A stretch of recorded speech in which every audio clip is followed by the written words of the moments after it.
Yo tengo la satisfacción de presentar al equipo jurídico de la Asociación de Adabas. Herminia Suárez Mata, Gemma Pérez Rabadán y Jaime de la Era Cañivano. Porque lo he dicho mal. No, Cañivano, sí. A veces sí que me he confundido. Es que es difícil. El equipo jurídico de la asociación es un pilar fundamental para llevar a cabo la labor que hacemos en la asociación, que es asistir a las víctimas de agresiones sexuales. En este caso voy a hablar de agresiones sexuales porque también son los malos tratos. Herminia Suárez Mata es licenciada en Derecho y graduada social.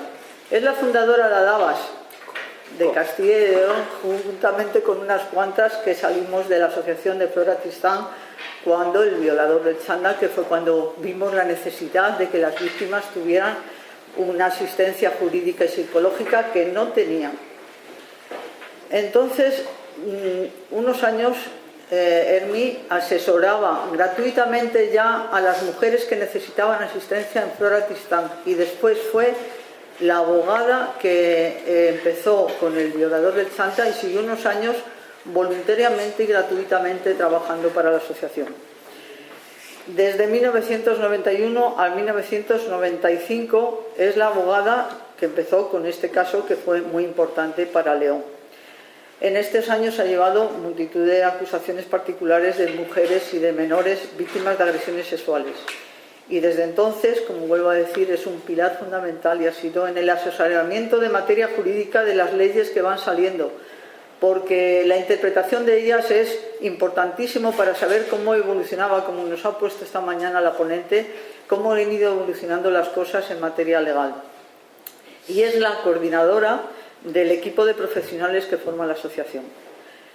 Su labor en la formación, que antes lo hablábamos, es la labor de la formación que hacen las profesionales y Jaime también, es muy importante y lleva muchísimo trabajo el preparar las charlas, las conferencias, todo eso que se va a dar después para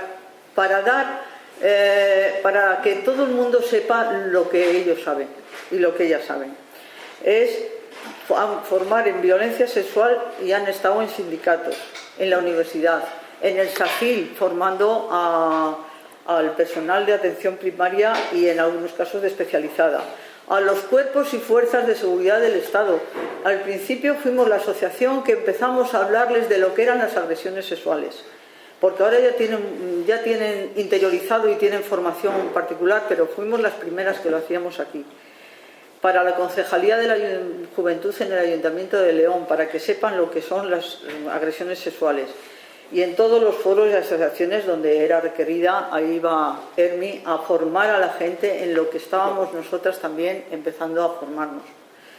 En 1994 empieza ya a colaborar, lo digo porque es así los tiempos, empezó a colaborar el otro abogado, que es el abogado actual de Adabas, que es Jaime de la Era Cañivano, licenciado en Derecho, y desde ese año sigue siendo letrado de Adabas, asistiendo y defendiendo a cientos de mujeres, menores y algún hombre que es víctima de violencia sexual. Y además de asistirlas, las asesora antes de poner la denuncia, acompañándolas a la comisaría, al cuartel de la Guardia Civil, al juzgado de violencia o al juzgado de instrucción de guardia. Su labor de formación también, y esto yo quiero decir que mucho trabajo es el que hacen como profesionales para la asociación, pero después hacen mucho trabajo de voluntariado, que imparte cursos en la universidad, para la subdelegación del gobierno, para el colegio de la abogacía, impartiendo cursos sobre las distintas reformas del Código Penal, porque los colegios profesionales también y los abogados y abogadas tienen que aprender lo que verdaderamente la gente que tiene formación y tiene experiencia tienen que saber cada vez más. Y hizo cursos en el máster de la abogacía y en la escuela de práctica jurídica. Estuvo también en la cárcel de Mansilla junto a Gemma, que hicieron un trabajo para FEBIMI, que era la federación en la que al principio formábamos parte, ahora ya estamos, las de León, estamos fuera de esa federación. Pero hicieron un proyecto que se llamaba Stop de violencia sexual, impartiendo cursos a presas de distintos módulos sobre la legislación aplicable y asesoramiento. Estuvo también en el Servicio de Guardias de Violencia de Género y Asistencia a Víctimas de Agresiones Sexuales, mientras estuvo funcionando. Que ahora, yo eso tampoco sabía que ya no funcionaba. Sí, sí funciona. ¿Sigue funcionando? Bueno, ejerciendo la acusación particular en decenas de procedimientos. Gemma Pérez Rabadán, licenciada en Derecho, es la profesional que se ha unido a Davas desde 2000, realizando asesoramiento jurídico y ejerciendo la acusación particular a las víctimas de la violencia sexual de nuestra asociación. En el 2018 fue cuando se hizo el curso para FAMUVI con el tema de Stop a la Violencia Sexual, junto a Jaime, donde han dado asistencia y asesoramiento gratuito a mujeres y colectivos de especial vulnerabilidad, mujeres transexuales, mujeres mayores en el ámbito rural, migrantes en situación irregular, mujeres prostituidas y víctimas de trata y mujeres con drogodependencia, así como lo comentaba anteriormente en la prisión de Masilla de las Mulas. De los cursos de formación que ha hecho Gemma, ha trabajado también y ha hecho cursos en el Colegio de la Abogacía de León, con jornadas sobre violencia de género, cursos prácticos de medidas de protección integral contra la violencia, intervención en situaciones de violencia para la Junta de Castilla y León y un curso de formación en materia jurídica y violencia para la Asociación de Mujeres Juristas TEMIS. Por todo ello, quiero darles las gracias y hacerlo extensivo a las otras profesionales que han sido y las que están ahora. Las psicólogas, que han sido de la asociación, actualmente está Ana Hurtado de Mendoza, siendo la psicóloga de la asociación. Quiero dar también las gracias a las profesionales que han sido las que han dado los cursos de formación en todos los institutos y todas las escuelas y en todas las asociaciones donde nos han llamado. Y ahora mismo está Lucía Lorenzana Fernández, que es la profesional que lo hace. Y también quiero dar las gracias a la coordinadora de la asociación por su esfuerzo constante de todas ellas y su eficacia en el trabajo. Porque hacer un buen trabajo es creer en lo que se hace. Y todas las personas que formamos esta asociación lo tenemos muy claro. Creemos que se debe dar a las víctimas de asistencia, de las víctimas de agresiones sexuales y ahora también de malos tratos, y para tratar de dar los cursos de prevención para intentar que se acabe cuanto antes la violencia contra las mujeres. Os dejo ya en la mesa para que presentéis vosotros vuestro trabajo.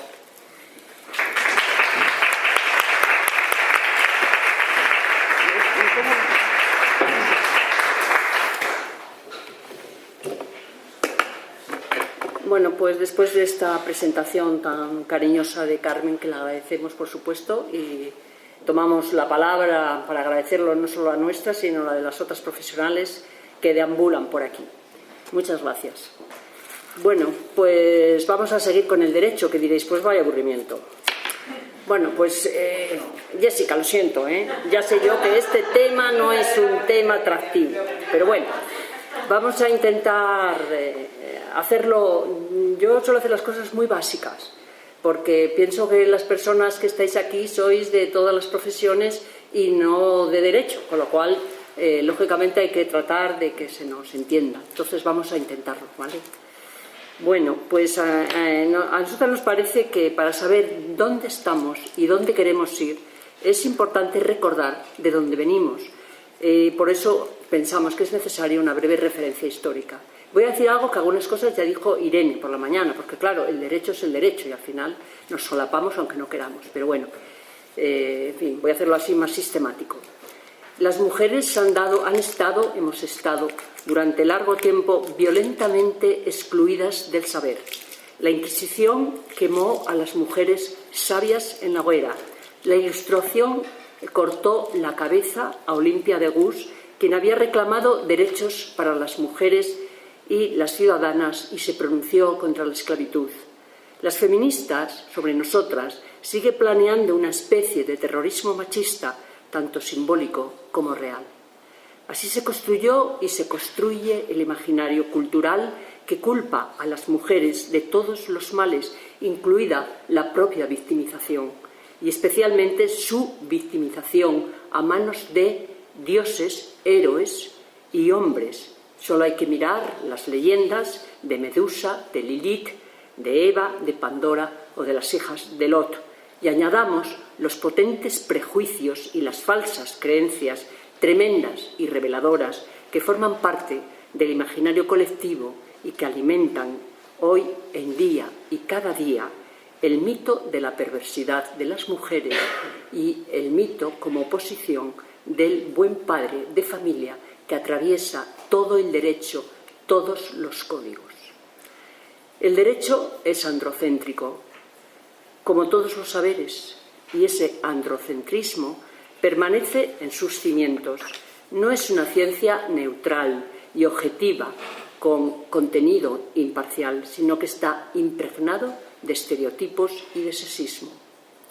Los llamados delitos sexuales han sido una muestra de ello, porque han legitimado un discurso jurídico moralista y plagado de prejuicios que parten de la presunción de que existió consentimiento en las relaciones sexuales, de tal manera que para lograr una condena, la acreditación de una resistencia a veces numantina se convirtió durante mucho tiempo, y aún lo siguen exigiendo a pesar de que no es un elemento del tipo penal, sigue siendo un arma de doble filo para las mujeres.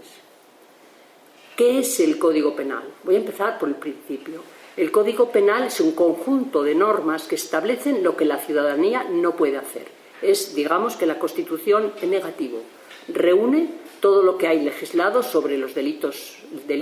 Antes se llamaban delitos y faltas. Faltas eran los ilícitos penales leves y los delitos eran los ilícitos penales más graves. Las faltas han desaparecido del Código Penal, pero ahora se llaman delitos leves, o sea que al final es lo mismo. Y además, lógicamente, establece las personas responsables de la comisión de esos hechos o de esos ilícitos penales y las penas en las que respectivamente incurren, que pueden ser penas privativas de libertad u otro tipo de penas. ¿Dónde se encuadran estos delitos? Dentro del Código Penal. Dentro del Código Penal estos delitos se encuadran en el título 8 y se titulan en este momento delitos contra la libertad sexual. Vamos a ver la evolución legislativa del delito de violación en particular. En el Código Penal de 1848, en el artículo 354 se recogían penas de 12 a 20 años. En el Código Penal de 1928 las penas bajaron muchísimo, eran de 3 a 12. En el Código Penal de 1944 las penas eran otra vez de 12 a 20 años. Esta horquilla de 12 a 20 años se mantuvo en la reforma de 1973 y en el Código Penal de 1989, en el que por primera vez se introduce como bien jurídico a proteger la libertad sexual. Hasta 1989 no se habló de libertad sexual. Y en el llamado Código Penal de la Democracia, que se aprobó en 1995 y que entró en vigor el 25 de mayo de 1996, bajaron la horquilla de manera sustancial de penas de 6 a 12 años. Estoy hablando del delito de violación. En la Ley de Garantía de Libertad Sexual, conocida popularmente como la Ley del Solo Sí es Sí, la Ley 10/2022 del 6 de septiembre, que entró en vigor el 7 de octubre del 2022, la pena de violación volvió a bajar y se estableció en la horquilla de 4 a 12 años. Esta ley ha sido reformada por la Ley 423 del 27 de abril, que entró en vigor el 29 de abril y que rectifica nuevamente el modelo para volver a diferenciar ahora la respuesta punitiva en consideración al empleo de violencia, intimidación o anulación de la voluntad de la víctima, manteniendo en ese caso las penas que había antes, que es entre 6 y 12 años. Ha habido, por tanto, una disminución de las penas, o sea, en este ítem, que esto que he hablado se ve claramente, ¿no? Ha habido una disminución de las penas en los últimos años, sin que ello se haya traducido en una disminución de la violencia sexual. Es cierto que los estudios, antes no había estudios, ahora hay estudios, todo es parcial, como dijo Irene por la mañana, y es problemático. Pero lo que está claro es que ha habido un aumento, yo creo que eso es indiscutible, de las violaciones grupales. Ha habido además un aumento, como decía Marta esta mañana, de la sexualización de las mujeres, y se ha normalizado, lo que ella decía también, el modelo pornográfico de sexualidad. Y además se ha incorporado la sumisión química. Estos tres elementos son algo propio de esta época.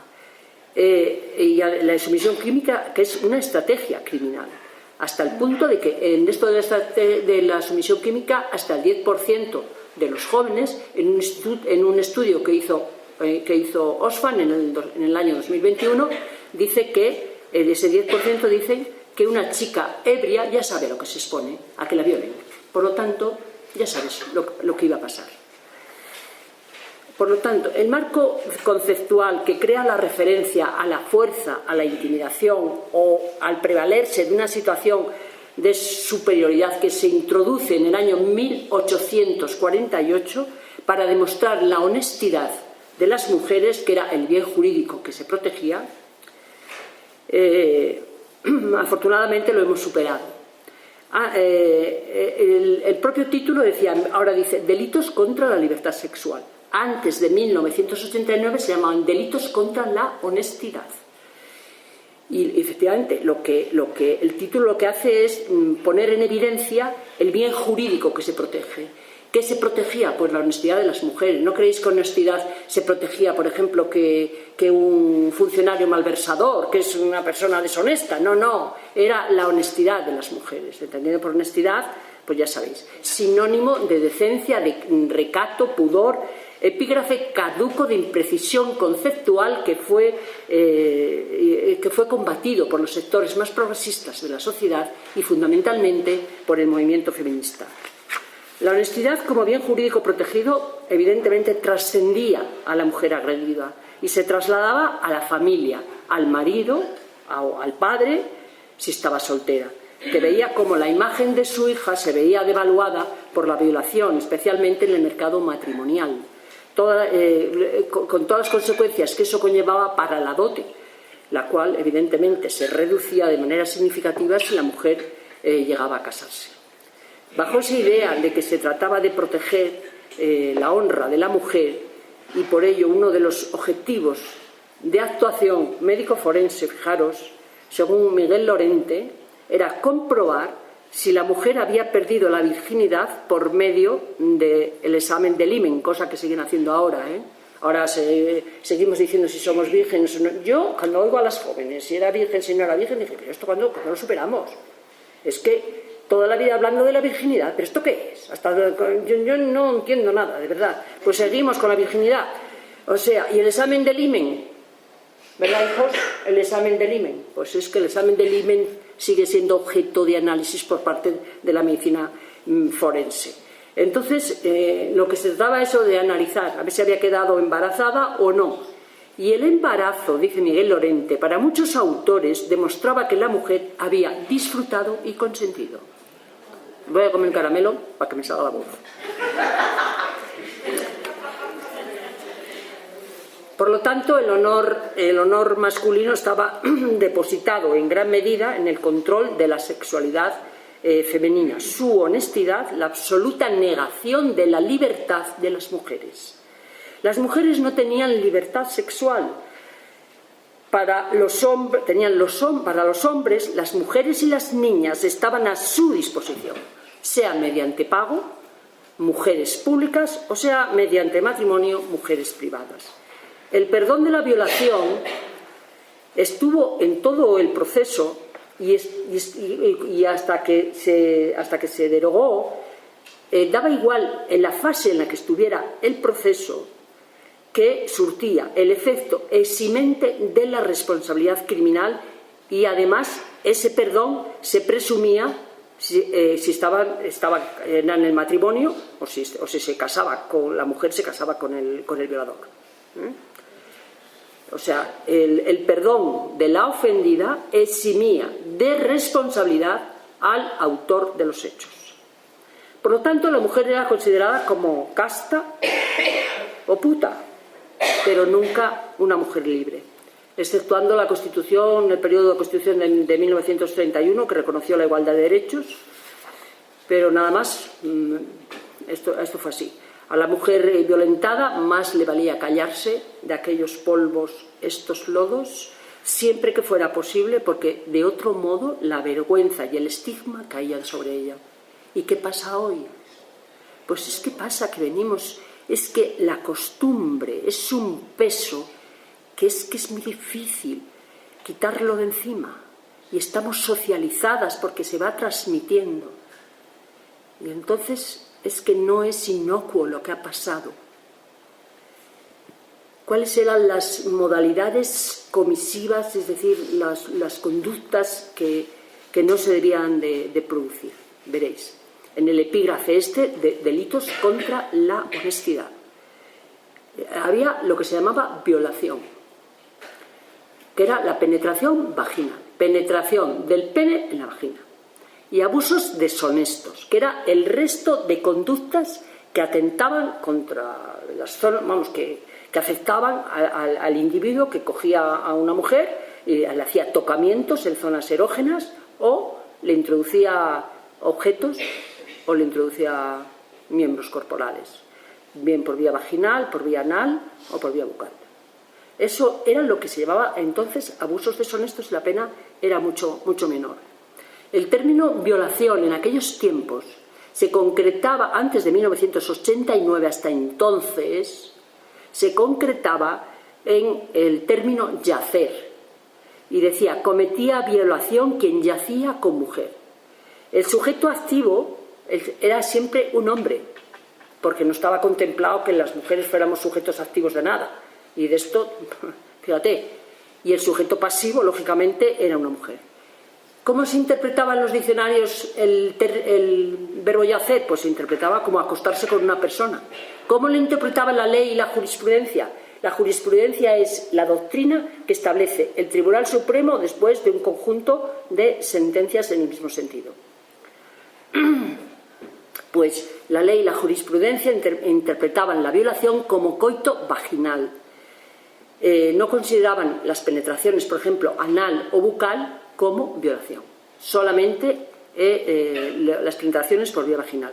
El Tribunal Supremo casó y anuló una sentencia que la Audiencia de Bilbao se atrevió a hacer contra ese criterio jurisprudencial y contra la ley, porque ya estaba bien, ¿no? Y entonces unos hechos que acaecieron y que fueron juzgados, y hay una sentencia del 12 del 1 del 89, decían ellos, la Audiencia Provincial de Bilbao, que aquellos hechos que había habido una penetración anal, que eso era una violación.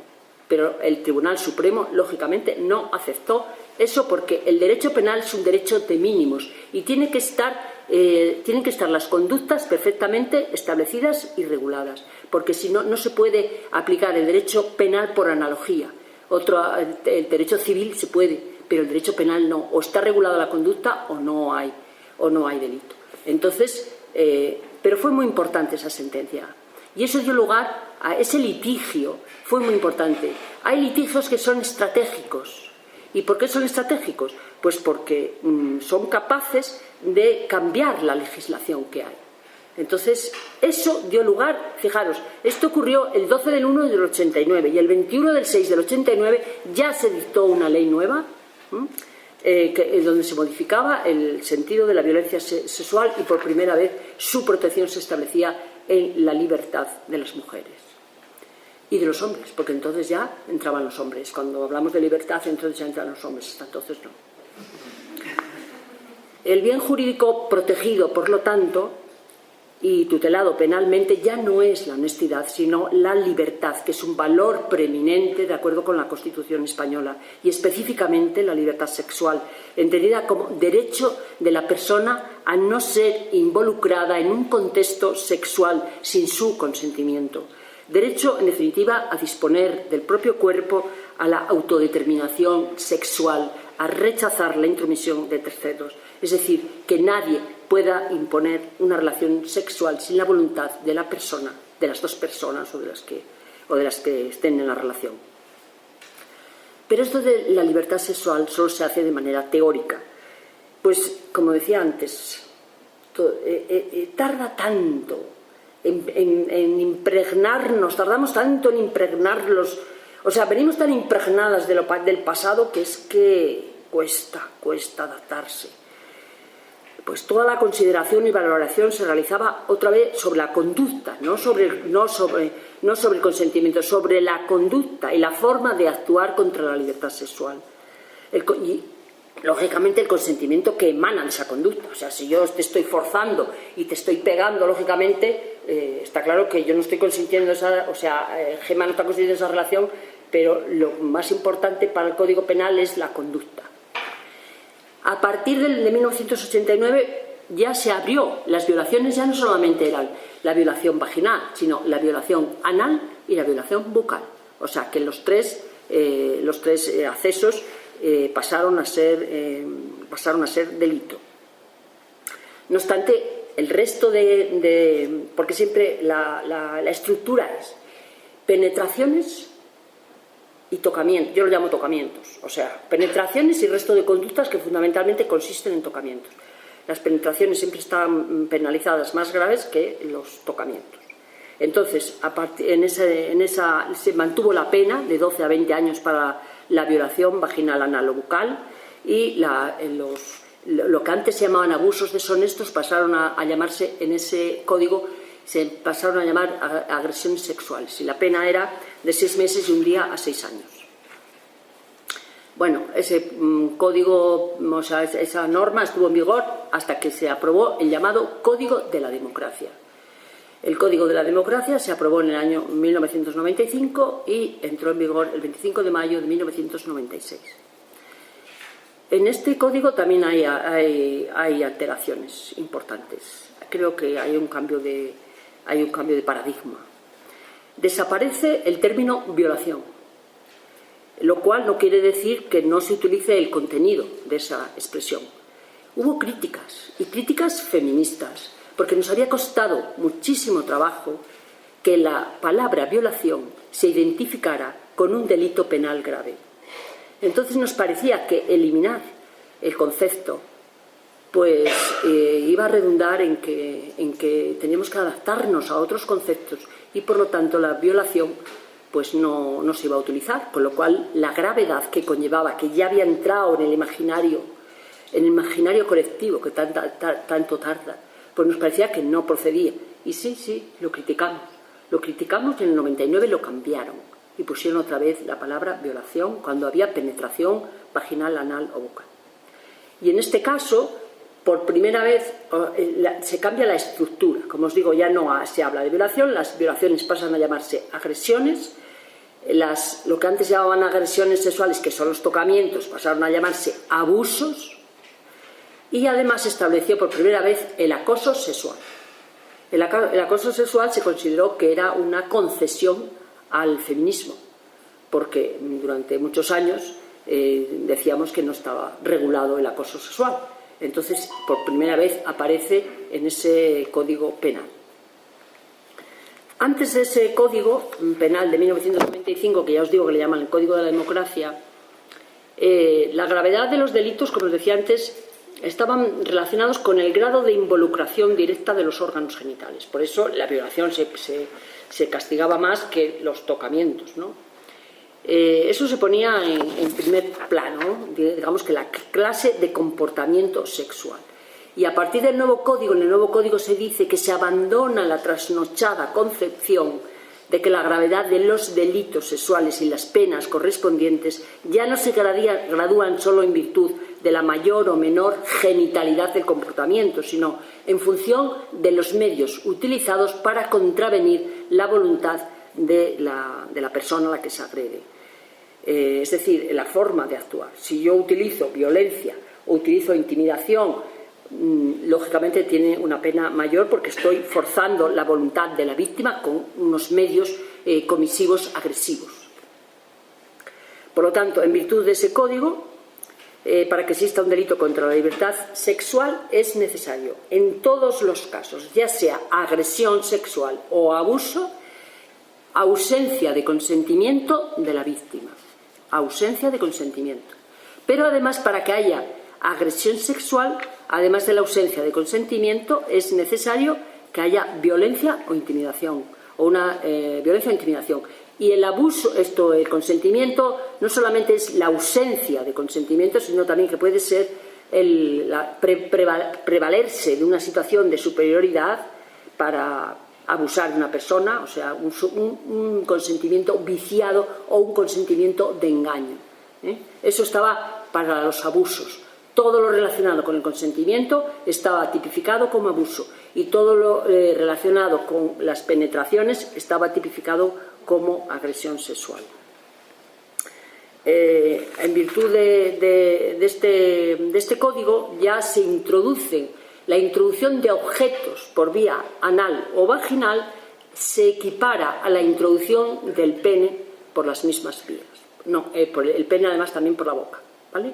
O sea que hay otro elemento más que se introduce en este Código Penal, que son los miembros, perdón, los objetos. Ya sabéis que hemos oído de todo. Esto, no sé si vosotros lo habéis oído, pero nosotros sí.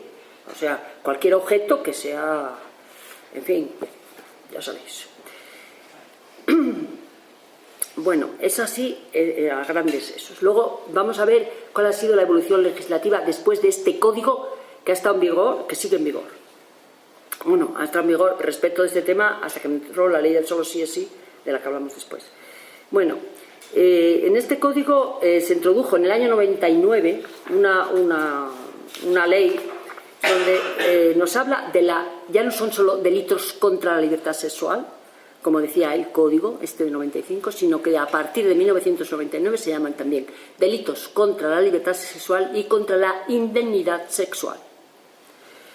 ¿A qué se refiere lo de indemnidad sexual? Pues se refiere a los menores y a los incapaces, a las personas que no tienen la posibilidad de autodeterminarse sexualmente, por lo que la protección tiene que ser total, de tal manera que hay una edad de consentimiento. Ha habido siempre en estos delitos una edad de consentimiento. Dice, no, es que es menor de edad.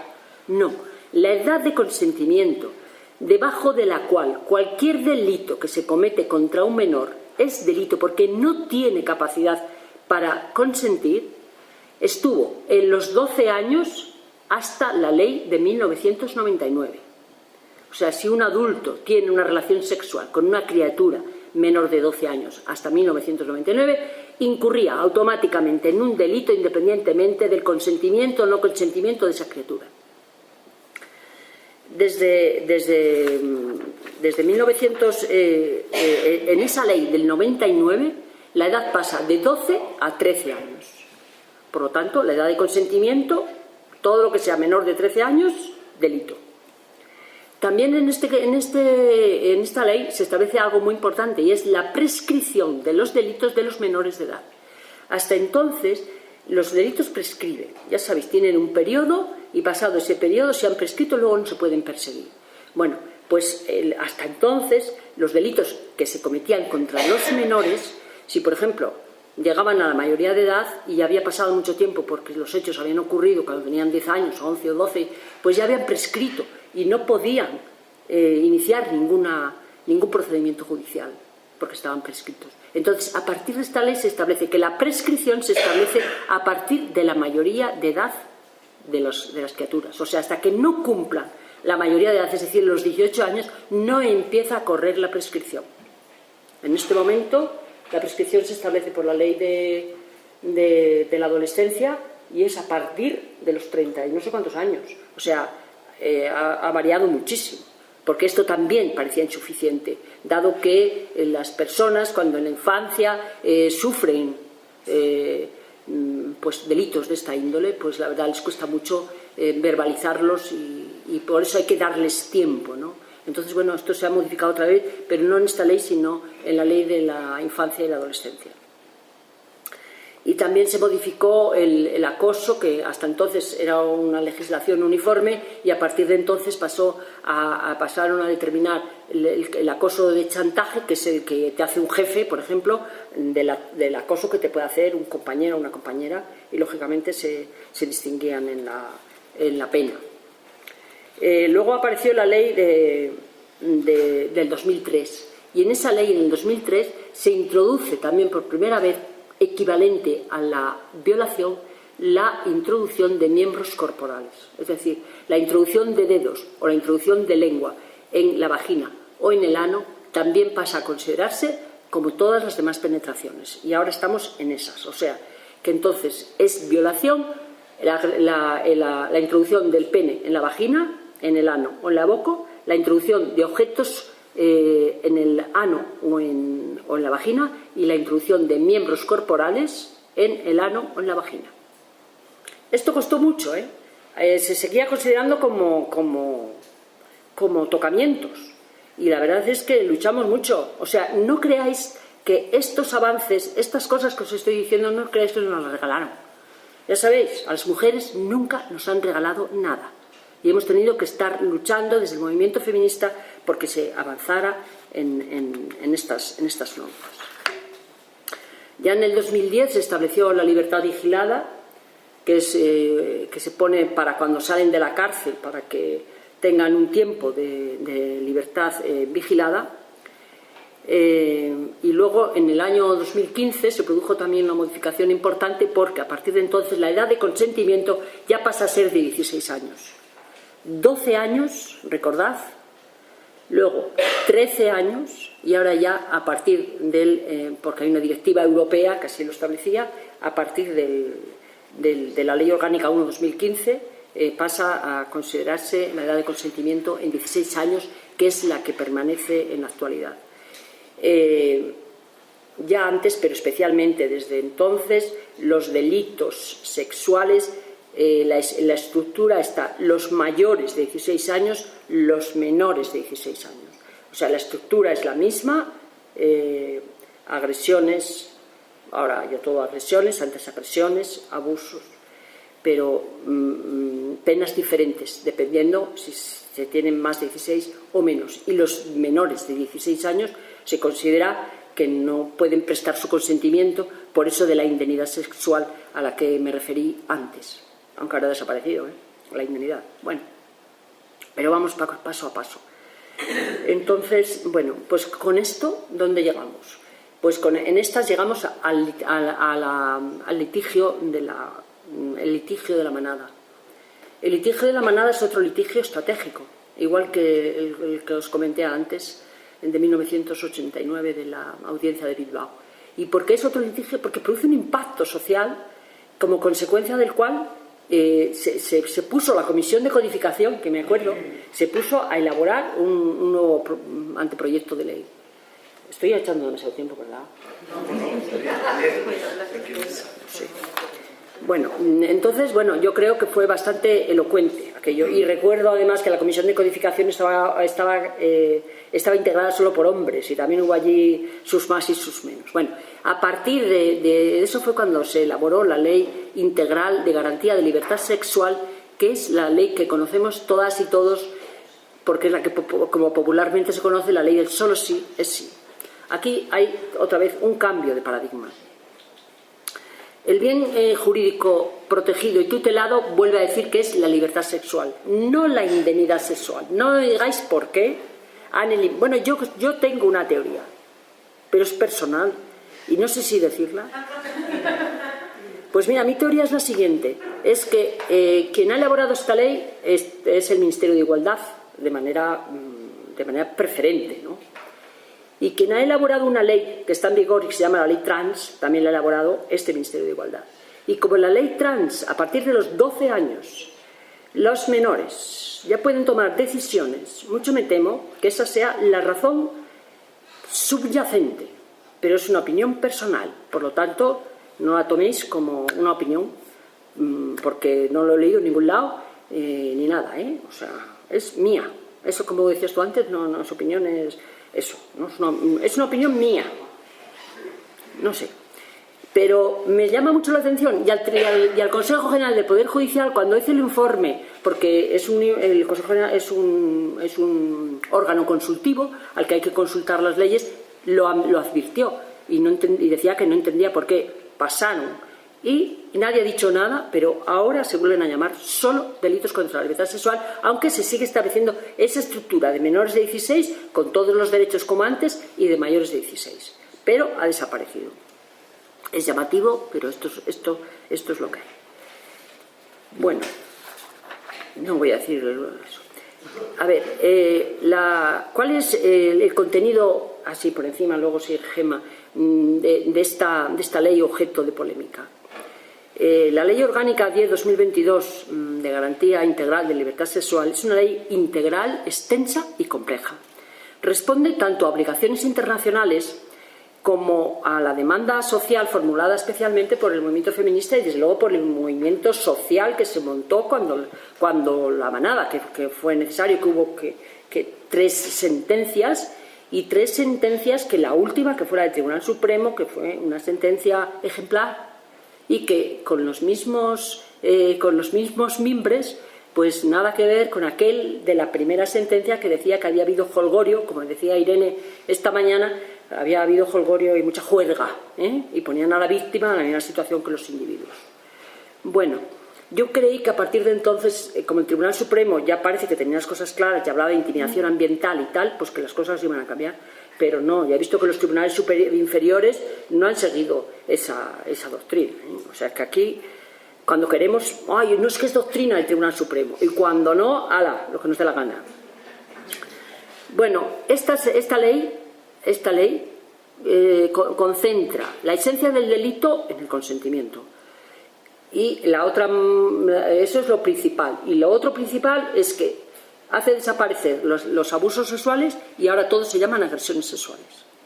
Tengo que decir una cosa, y es que los abusos sexuales, que en su día los recibimos bastante bien, porque ¿qué pasaba? Que cuando no se podía probar que había habido fuerza o intimidación, medios comisivos que hubieran utilizado esos elementos, pues resulta que la respuesta era la absolución.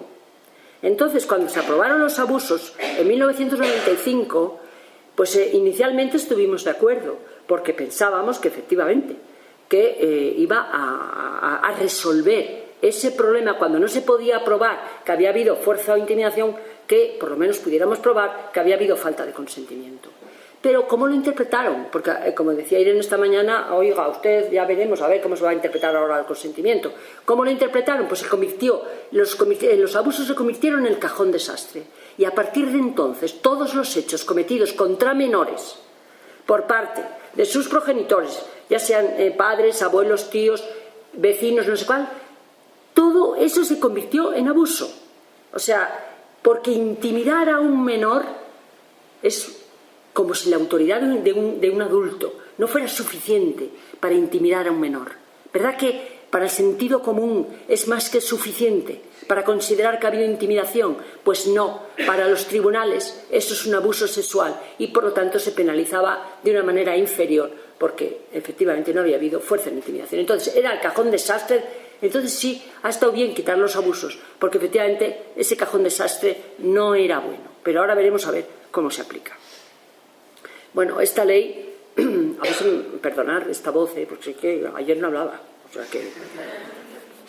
Bueno, esta ley, como os decía, aborda de forma global y coordinada todas las cuestiones relacionadas con la violencia sexual, tales como el tratamiento estadístico y la investigación sobre la violencia sexual, en el título preliminar, la prevención, la sensibilización social y la detección de las violencias sexuales en todos los ámbitos, en el ámbito educativo, en el ámbito sanitario, en el ámbito sociosanitario, en el digital, en el publicitario, en el laboral, en el castrense, en todas las instituciones.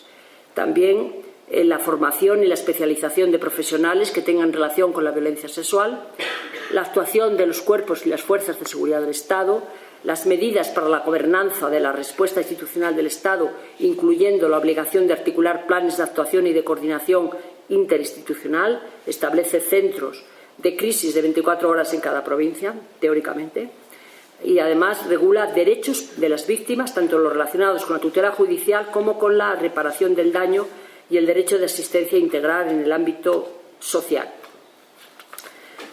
Es decir, esta ley es una ley integral, es una figura poliédrica que no solamente va a la penalización de determinadas conductas, sino que trata de prevenir, trata de formar, trata de poner en práctica todas esas medidas para que haya prevención, para que haya detección a tiempo, para que se actúe correctamente con las víctimas.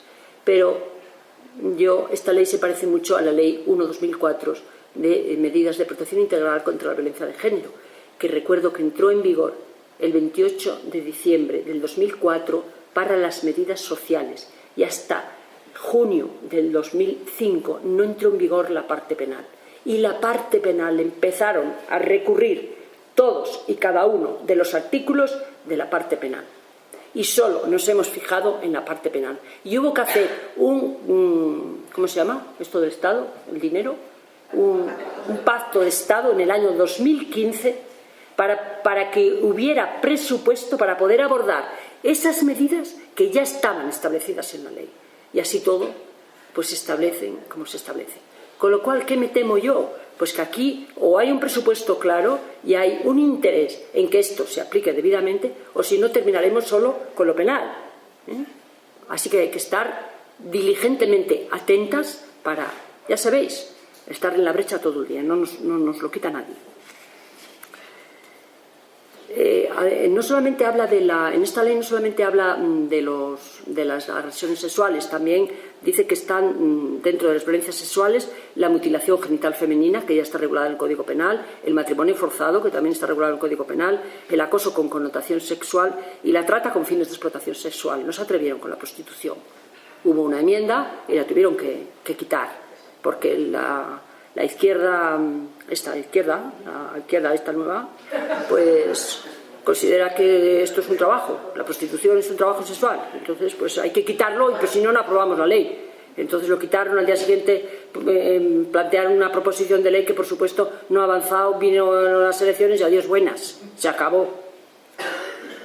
Bueno, y además también en coherencia con las recomendaciones de la relatora especial de las Naciones Unidas se incluye el homicidio de mujeres vinculado a la violencia sexual, que se llama feminicidio sexual. Esta compleja regulación se acompaña de un buen número de reformas legales, no solamente el Código Penal, sino también la Ley General de Publicidad, la Ley de Igualdad, el Estatuto de la Víctima.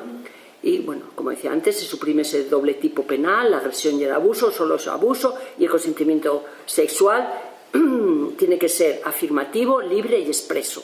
O sea, para que ese paisano que dijo que era señora de la manada había gozado mucho porque había estado en silencio, para que nunca más el silencio de las mujeres se interprete. A mí me parece bien el consentimiento afirmativo, porque de esa manera el silencio nunca se puede interpretar como asentimiento. Aunque bueno, como decía Irene por la mañana, veremos a ver cómo se aplica y luego además sobre eso va a hablar más Gemma. Pero este ha sido... vamos a ver, las penas se ajustan a la baja, como os dije antes, vuelven a bajar las penas. Y este ha sido el motivo que ha desembocado que las rebajas de condenas y las excarcelaciones que hemos conocido con gran alarma social, pues que se hayan producido, ¿no? La revisión de condenas y la posible reducción de penas a partir del derecho a la retroactividad de la norma más favorable para el reo es inevitable. Lo dice la Constitución, lo dice el Código Penal, y hasta que los hechos que se juzgan no se corresponden con el periodo a partir del 29 de abril del 2023 que entró en vigor la reforma de esta ley, hasta entonces estaremos pendientes. No obstante, en los juicios ahora ya os preguntan, ¿no? Ellos lo van a decir. En todo caso, lo que sí quiero decir que existe una innegable tendencia de la aplicación de las penas más bajas por parte de los tribunales. Yo creo que eso lo vemos todos, ¿no? En estos delitos, en los delitos relacionados con la libertad sexual. Lo vimos en la legislación anterior, como os dije antes, se calificaban como abusos lo que no eran abusos. Y también cuando la víctima es incapaz de dar una respuesta, como en aquella ocasión, ¿no? de la manada. En fin, conocemos la presión sobre las víctimas que veían que su credibilidad quedaba sujeta a su resistencia. Insisto que la resistencia no es elemento del tipo. Hace mucho tiempo que no es elemento del tipo, sin embargo, se sigue hablando de la resistencia. Estoy de acuerdo con que es un elemento de prueba. O sea, si yo me resisto, puedo tener una prueba añadida, pero no es elemento del tipo.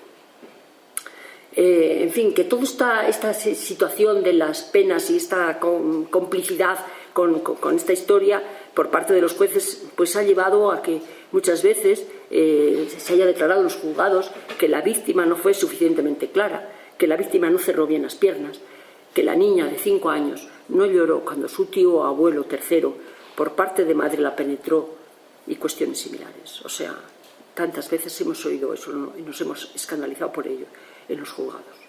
Consecuencia de ello es que muchas de las agresiones y abusos sexuales han sido penados con penas mínimas, y eso es lo que ha llevado y lo que explica la tanta revisión. El debate, por lo tanto, no está en que se suban las penas, sino en que no se bajen respecto de las que ya existían con anterioridad a la ley del solo sí es sí, y que ante las diferentes consecuencias que produce la violencia sexual se responda de manera proporcional. Ya que no es una medida fácil de entender por la misma sociedad y el feminismo, que salió a las calles gritando contra la impunidad y las penas mínimas, como se vio en la sentencia de la Manada. Ya decía antes que han aumentado las violaciones grupales realizadas por hombres jóvenes, se ha introducido la sumisión química como una forma de cometer violencia sexual, y dentro de esta han aparecido además nuevas estrategias. ¿Os acordáis del verano pasado, los pinchazos indiscriminados en zonas de ocio? Y además de aumentar la violencia sexual, también se comparte más en las redes sociales. Todo esto es nuevo. Y lógicamente se comparte para reforzar la masculinidad tóxica, ¿no? De la masculinidad machista. Y esto de los pinchazos, evidentemente, era para leccionar a las mujeres. O sea, está claro, para intimidarnos, como ejemplo de que mirar lo que os puede pasar si vais por donde no debéis ir y a las horas que no debéis ir y en los sitios en los que no debéis estar. Es preocupante que en lugar de ser conscientes de ese contexto androcéntrico en el que estamos y toda la reacción negacionista y belicista que se está produciendo contra las mujeres y la igualdad, se piense por parte de quien legisló o quien está legislando en un mundo idílico en el que no cabe, no se debería recurrir a la pena. Es lo que nos han dicho, que hay que ser antipunitivistas, que la pena hay que bajarla, porque en la cárcel no se resocializa a nadie y que no se consigue nada, ¿no? Sin embargo, solo hablan de esto cuando las mujeres somos objeto de delito. Os voy a poner un ejemplo. El delito de ¿cómo se llama, hombre? Espera, que me he perdido. El delito de revelación de secretos industriales es un delito que está tipificado con una prisión de 3 años a 5. Revelación de secretos industriales. Sin embargo, el delito de revelación de imágenes de mujeres desnudas está tipificado con una pena de prisión de 3 meses a 1 año. O sea, lo otro es de 3 años a 5 y esto es de 3 meses a 1 año. O multa de 6 a 12 meses. O sea, que la persona que difunda, revele, ceda a terceros imágenes o grabaciones audiovisuales que no hubiera obtenido con la anuencia de la persona afectada, o que lo hubiera obtenido en un domicilio o en cualquier otro lugar fuera del alcance de la mirada de terceros, cuando lo divulga, está menoscabando gravemente la intimidad de esa persona. Bueno, pues eso se penaliza con una pena de prisión de 3 meses a 1 año. Y eso se mantiene en la ley del solo sí es sí. Se añade algo importante, y es que la pena también se impone en el supuesto de que quien la reciba a su vez la difunda. Evidentemente una pena menor, que es una pena de multa. O sea que si yo recibo una imagen de ese tipo, y además me acuerdo de la chica de Iveco, no sé si os acordáis, una chica que se suicidó porque en su empresa se empezó a difundir. Bueno, ese caso ha quedado impune, no se sabe qué es lo que pasó. O sea, me parece terrible, ¿eh? Y sin embargo, eso, la revelación de secretos. ¿Por qué no hablamos de antipunitivismo en la revelación de secretos industriales o en los delitos contra la propiedad? No, solo hablamos de antipunitivismo en esto. Y además también cuando la ley de 1/2004 de medidas de protección integral contra la violencia de género, que dicen, total, ¿para qué? Si no se ha hecho nada. Pues como dice Miguel Lorente, los homicidios de mujeres, cuando se comparan los 10 primeros años con el periodo restante, se han disminuido en términos absolutos en un 21,5%. O sea que no se hace lo que se tiene que hacer, estamos de acuerdo. Ahora, de dónde partíamos y dónde estamos, también ha habido cambios. Por lo tanto, antes de bajar las penas y de hablar del antipunitivismo, pues hay que modificar el enfoque punitivo. Es necesario cambiar muchos de los elementos que forman hoy la realidad bajo la cultura patriarcal. Todo cambio dentro del machismo o es transformador o ayuda a mantener el sistema. Por lo tanto, no se trata de crear realidades paralelas en nombre de elementos que deben definir esa cultura de igualdad. No significa que existan ni que formen parte de la realidad. Así que os animo a no dejar de luchar por lo que nos importa, que es una vida para las mujeres libres de violencia. Y en el ámbito jurídico no olvidemos que si es patriarcal no es justicia.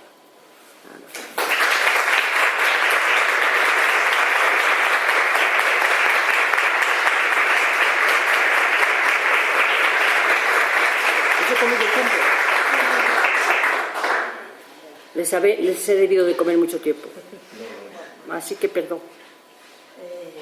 Bueno, la verdad es que competir con Herminia, no sé, ¿cómo que sí? Por favor. Es imposible, porque probablemente sea la persona con la que yo más he aprendido desde que llevo en la asociación y de la que seguimos aprendiendo muchísimo, porque ella dice que se ha jubilado, pero la verdad es que está trabajando más que cuando estaba en el despacho. A mí me toca defender mi día a día en los juzgados. Y la verdad es que esta ley orgánica e integral de la libertad sexual, pues yo la verdad que cuando empezó a fraguarse, pues fue una ley que a mí, sinceramente, estaba a la expectativa, porque a mí el tema de la manada, el que no considerase suficientemente intimidación, el que 5 chicos rodeasen a una chica, la introdujesen en un portal, la intimidasen y la violasen, que eso no lo considerasen violencia ni intimidación y que lo considerasen como un abuso sexual, pues sinceramente, para la gente que estamos en el día a día, que estamos luchando con estos casos y que estás comprometida con la gente que llevas y con los casos, pues te derrota bastante. Entonces, cuando empezó a fraguarse la ley, pues yo dije, pues estupendo. ¿Todo van a considerarlo agresión sexual? Pues estupendo. El problema lo vamos a tener con el tema del consentimiento. A ver cómo se interpreta el tema del consentimiento positivo. Pero ahí, amiga, claro, cuando empieza a fraguarse la ley, se publica y vemos que al establecer 2 delitos en uno, como era la agresión y el abuso sexual, se bajan los límites mínimos y máximos, ya empezamos a tener un problema. Y en nuestro despacho empiezan a bajarnos causas para revisar las condenas desde el año 2010. Estábamos locos. Y temas, pues, que eran sangrantes. Yo concretamente tuve un caso de una chica que fue una violación, que le agarró con bridas y la violó, que ese chico tardaron en pillarle 6 años. Le pillaron este año, en un control de alcoholemia además. Y va y entra a cumplir y se le aplica la revisión de la condena y entonces por la patilla le quitan 2 años. Los que tenemos que dar explicaciones de por qué pasa esto somos nosotros, que somos los que estamos en contacto con la víctima, que nos cogemos a la víctima desde el momento en que pone la denuncia y que la vamos acompañando a lo largo de todo el procedimiento. Y que a lo largo de todo el procedimiento muchas veces hacemos de psicólogos también, de asistentes sociales. Estamos todo el tiempo animando para que no tiren la toalla, porque actualmente se sigue revictimizando mucho en el procedimiento. Y eso, pues evidentemente cuesta. Y cuando tú llegas al final, que son procedimientos muy largos, y consigues a lo mejor la condena, pues es una satisfacción. Es una satisfacción para la víctima y para nosotros mismos, que trabajamos con ellas porque estamos comprometidas y comprometidos con lo que hacemos. Pero claro, después de explicarle que, oye, mira, es que por un tema de la legislación, de no tener en cuenta que hubiese sido tan sencillo como poner una transitoria, una disposición transitoria y decir a los condenados antes que estén en esta horquilla de penas no se les rebajará automáticamente la pena. Pero no, nos encontramos con que la gente que estaba condenada por lo mínimo, automáticamente se revisaban las condenas y bajaban de 6 a 4 años y no tenías nada que hacer. Eso fue algo con lo que tuvimos que luchar y que evidentemente fue insalvable porque, no sé, o sea, la realidad es que por el principio de retroactividad, si es más favorable al reo, se le aplica y contra eso no puedes decir nada. Y era muy difícil explicar a las víctimas lo que había pasado.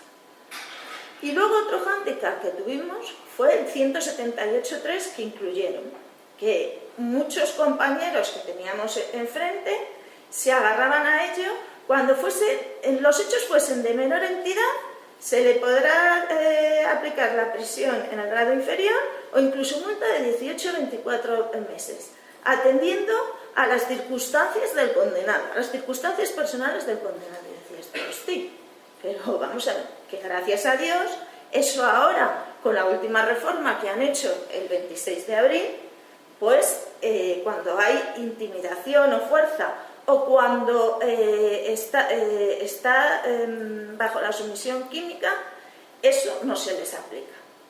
Y eso es lo que nosotros tuvimos que pelear y seguimos peleando porque, claro, o sea, hay una situación en que hasta el 26 de abril, que entra esta nueva reforma, pues tenemos que lidiar con ello. Y se han revisado muchas condenas. Yo afortunadamente en 2 que eran sangrantes, pues cuando llegó ya habían cumplido y ahora estamos porque claro, después cumplen la condena y después nosotros también tenemos que estar pendientes de si se cumplen las medidas de libertad vigilada, si se cumplen esas medidas de seguridad o si se plantea algún problema. Yo ahora tengo casos del 2016, pues concretamente 2, que les han ingresado en una residencia a los condenados y bueno, pues lo han alegado como causa para no seguir cumpliendo con las medidas de seguridad, que eran programas de reeducación sexual o tal. Digo, oiga, porque tiene que ver que usted esté ingresado en una residencia. Si usted está con sus plenas facultades, pues podrá seguir cumpliéndolo, ¿no? Yo, en ese sentido, la ley me decepcionó. Tengo que decir que ahora, pues con la última modificación que hicieron en abril, pues estoy un poco más contenta con ella. Porque, bueno, pues se ha podido corregir los problemas que estábamos teniendo.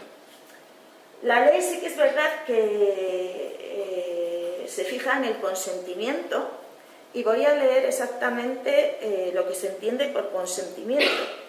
Es un acuerdo voluntario para participar en una actividad sexual específica y puede ser revocado en cualquier momento de la relación. La decisión libre de la víctima pasa a ser el eje central y su vulneración conlleva la comisión del delito. No necesariamente el silencio o la pasividad de la mujer significan consentimiento. Ahora, sin el consentimiento expreso, debe ser considerado una agresión sexual. Y así lo recoge en el 178.1, que dice: solo se entenderá que hay consentimiento cuando se haya manifestado libremente mediante actos que, en atención a las circunstancias del caso, expresen de manera clara la voluntad de la persona. Veremos a ver cómo se interpreta este consentimiento por los tribunales, porque sí, estamos extrapolando a nuestra legislación el consentimiento que recogía el Convenio de Estambul y que nos venía diciendo que teníamos que incorporarlo a nuestra legislación, pero lo cierto es que esa legislación internacional no nos dice qué actos se consideran como consentimiento expreso de la víctima. No obstante, yo entiendo que limitar la agresión sexual a solo una conducta contra el consentimiento de las mujeres fue un error y que supone la desnaturalización de la propia violencia. Sin embargo, creo que ahora con las últimas modificaciones eso se ha corregido. Y me parece importante para que veáis lo que pasaba antes de la modificación del 26 de abril, un ejemplo de una sentencia, que es una sentencia 250/2023 de la Audiencia Provincial de Barcelona, que está fechada el 6 de marzo del 2023. Dice: tal y como recogen los hechos probados, la víctima, una chica de 17 años, fue violada después de que el agresor la golpeara de manera sorpresiva en la cabeza y cayera al suelo, ocasionándole un traumatismo cráneoencefálico que le produjo una conmoción cerebral.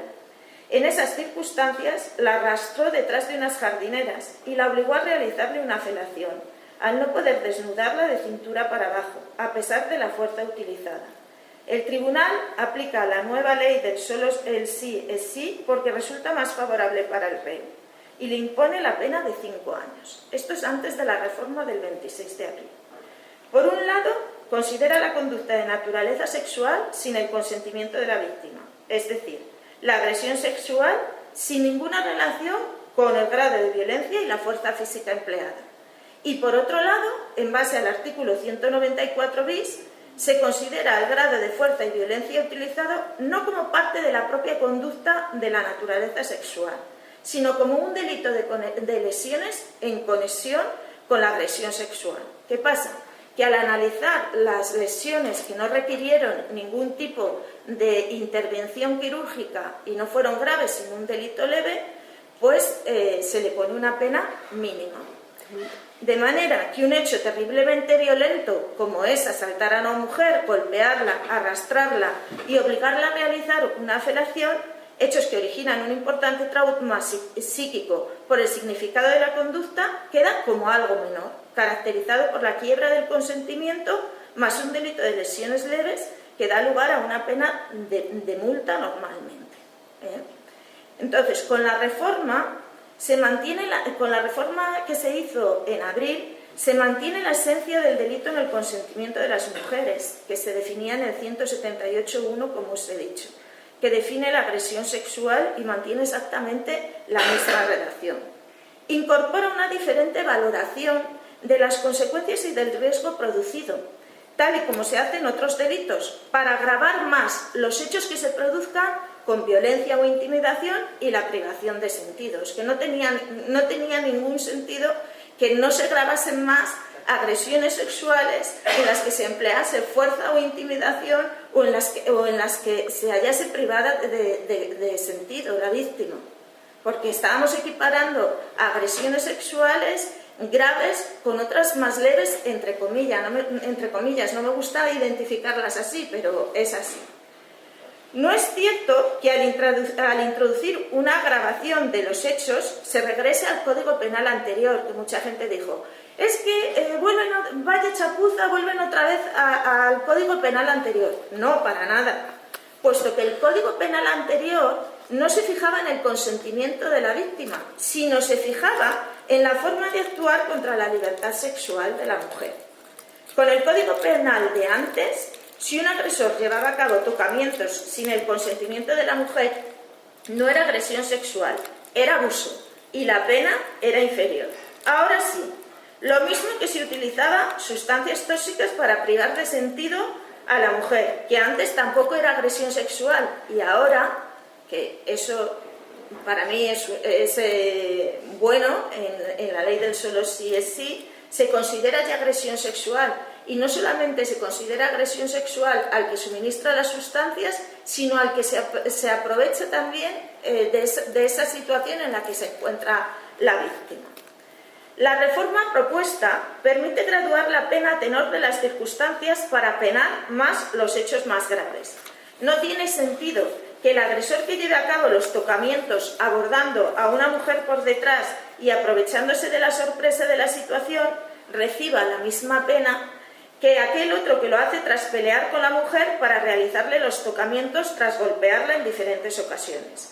Responder con la misma pena ante hechos con diferente grado de violencia supone una desconsideración a la situación vivida por la víctima, que ha sufrido un mayor daño, algo que dificultará su reparación. Evidentemente, si equiparamos conductas leves a graves, pues lógicamente la víctima no se siente reparada.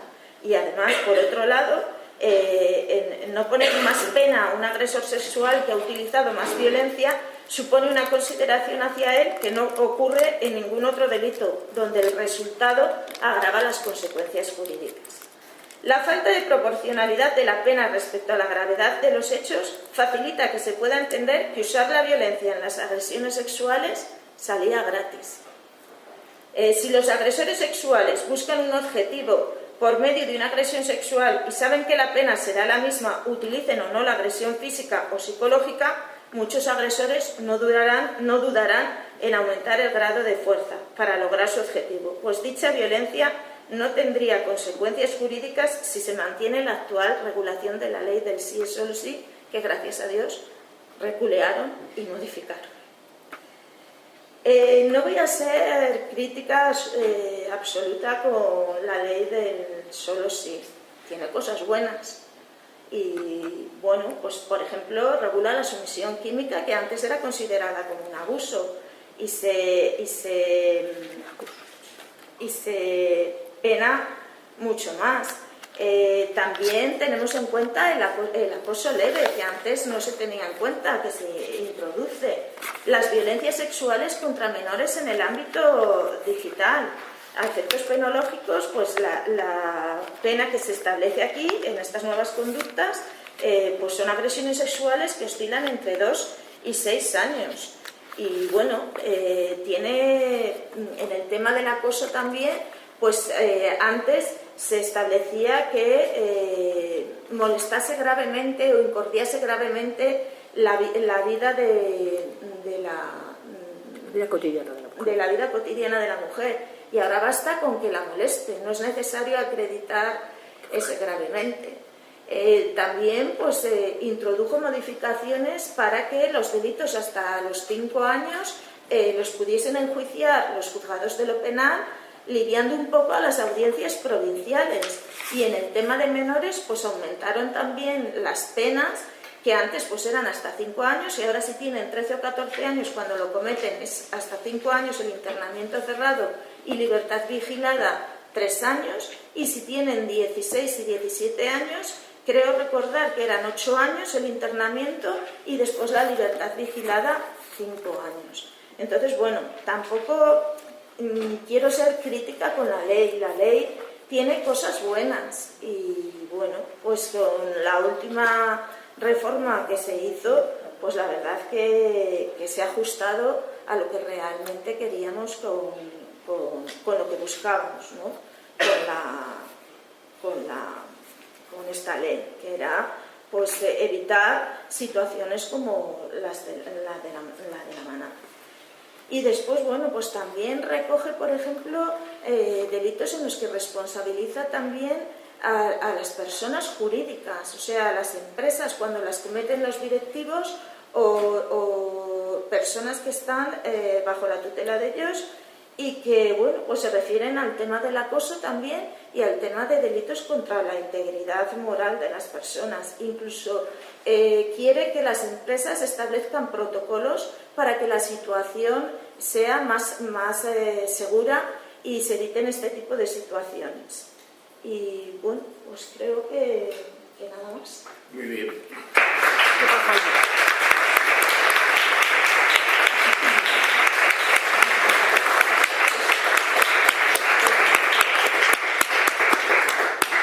Bueno, pues buenas tardes, muchas gracias a todas por acudir aquí a estas jornadas. Una reflexión en alto, es la primera vez que estoy compartiendo unas jornadas pues con mis 2 compañeras de despacho que he tenido en toda mi vida. Espero no tener más ya, jubilarme después de esto, pero vamos, siempre es un placer escuchar a Herminia, es mi maestra, aprendí muchísimas cosas con ella, lo poco o lo mucho que sé de derecho es gracias a ella. Muchas gracias, y todos los días aprendo algo de ella, y mi actual compañera también, que también me apoya día a día y estamos juntos ahí y nos contamos los problemas, las angustias, y los ratos buenos y los ratos malos, ¿vale? Yo voy a hablar del día a día, ¿de acuerdo? Con una visión práctica yo me considero, y Gema también se considera, nos consideramos unos obreros del derecho, es decir, los que estamos en primera línea atendiendo a las víctimas, lidiando con los jueces, con los fiscales, con los letrados defensores. Entonces yo voy a dar unas líneas muy básicas sobre cómo procedemos, cómo actuamos cuando se inicia un procedimiento penal. Lo primero, para que se inicie un procedimiento penal por un delito contra la libertad sexual, se da desde mi punto de vista una paradoja muy importante. Es decir, yo si veo en la calle que a una mujer la está pegando a alguien o que a un menor le roban un móvil, pues yo puedo ir a comisaría y decir, oye, que han robado el móvil a este niño, oye, que aquí este señor está pegando a esta mujer y todavía se inicia un procedimiento. No, en un delito contra la libertad sexual hay una cosa que se llama en el Código Penal un requisito de procedibilidad, que está regulado en el artículo 191 del Código Penal, ¿de acuerdo? En la nueva ley, en la ley 10/2022 de la que hemos hablado, yo creo, en mi modesta opinión, que se perdió una oportunidad muy importante para evitar este requisito de procedibilidad, pero sigue establecido expresamente que para iniciarse un procedimiento penal por un delito contra la libertad sexual solo hay 3 formas de que se pueda iniciar. Es decir, primero, por la persona agraviada, es decir, por la víctima que presenta la denuncia.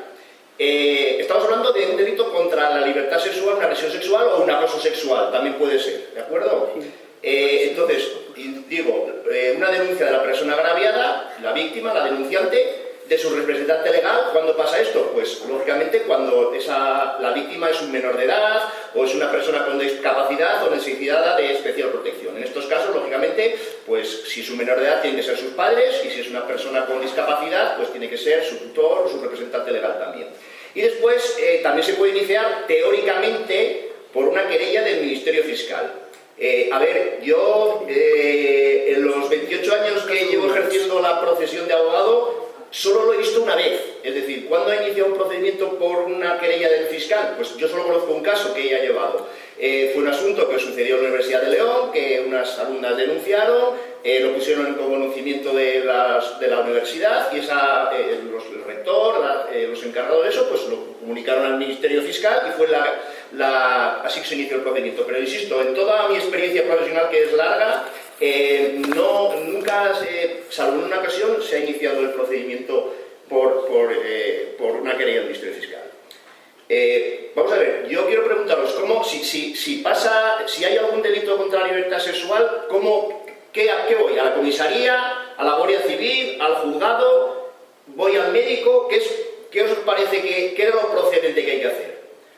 Pues bien, lo que procedente que hay que hacer, ahora, según la nueva ley, ya está claro. Es decir, es totalmente aconsejable, evidentemente, estamos hablando de que acaben de suceder los hechos delictivos, no que hayan sucedido hace mucho tiempo, ¿de acuerdo? Entonces, lo importante es ir a un centro hospitalario. Si estamos en León, pues al Hospital de León, y si estamos en El Bierzo, al Hospital del Bierzo. ¿Por qué? Porque el artículo 48 de la Ley 10/2022 nos dice exactamente lo siguiente. Voy a leer solo 2 o 3 artículos, pero creo que son bastante interesantes y los voy a leer, ¿vale? Este artículo 48 dice que la Administración del Estado garantizará la disponibilidad del personal médico forense para asegurar el examen y las actuaciones de interés legal se practiquen a las víctimas sin demoras y conjuntamente con el reconocimiento ginecológico médico preceptivo y todo aquel estudio médico necesario. Y sigue. La recogida de muestras biológicas de la víctima y otras evidencias, incluidas imágenes, que puedan contribuir a la acreditación de las violencias sexuales que se realizará previo consentimiento informado, no estará condicionado a la presentación de denuncia ni al ejercicio de la acción penal. Es decir, ¿por qué esto es muy importante? Porque antes, para que se activase el protocolo y fuese el forense de guardia y se explorase a la mujer, pues había que presentar una denuncia. Ahora no es necesario. Ahora, cuando pasa un hecho delictivo de estas características, lo más importante es ir inmediatamente al centro hospitalario. Después la víctima ya tiene derecho y puede decidir si denuncia o no denuncia esos hechos delictivos. Pero lo más importante es que acuda inmediatamente, insistimos, en este caso en León, en el Hospital de León, o si es en Ponferrada, el Hospital del Bierzo. Porque, insistimos, no es necesario haber presentado una denuncia antes. Hay unos protocolos ya de actuación del hospital y los médicos forenses que ya nos dicen cómo actuar. ¿Por qué es importantísimo acudir muy pronto? Pues muy sencillo. Aparte de recoger muestras biológicas del agresor, pues puede ser saliva, semen, otro tipo de restos biológicos, también es importantísimo acudir pronto al hospital por la víctima, para que se le hagan los correspondientes análisis toxicológicos. Estamos encontrándonos multitud de asuntos de mujeres, pues hay diversos tipos de drogas o de sustancias que anulan la voluntad de las víctimas. Y no soy un técnico en la materia, pero creo que esas sustancias, en un periodo breve de horas, de 3-5 horas, pues desaparece del organismo. A ver, hemos tenido víctimas que nos dicen que no recuerdan nada de lo que ha sucedido. Es decir, tenían la voluntad completamente anulada, es decir, no sabían dónde estaban, lo que hicieron, dónde estuvieron, lo que les pasó. Es decir, y eso, claro, esas sustancias desaparecen muy pronto. Entonces, como no se vaya inmediatamente al hospital y se hagan unos análisis de sangre o de orina para detectar esas sustancias, desgraciadamente esos delitos pueden quedar impunes. ¿Vale? Entonces, eso es importantísimo acudir. También es muy importante el artículo 35 de esta ley, que dice que tienen que establecerse unos centros de 24 horas para la atención jurídica, psicológica y social.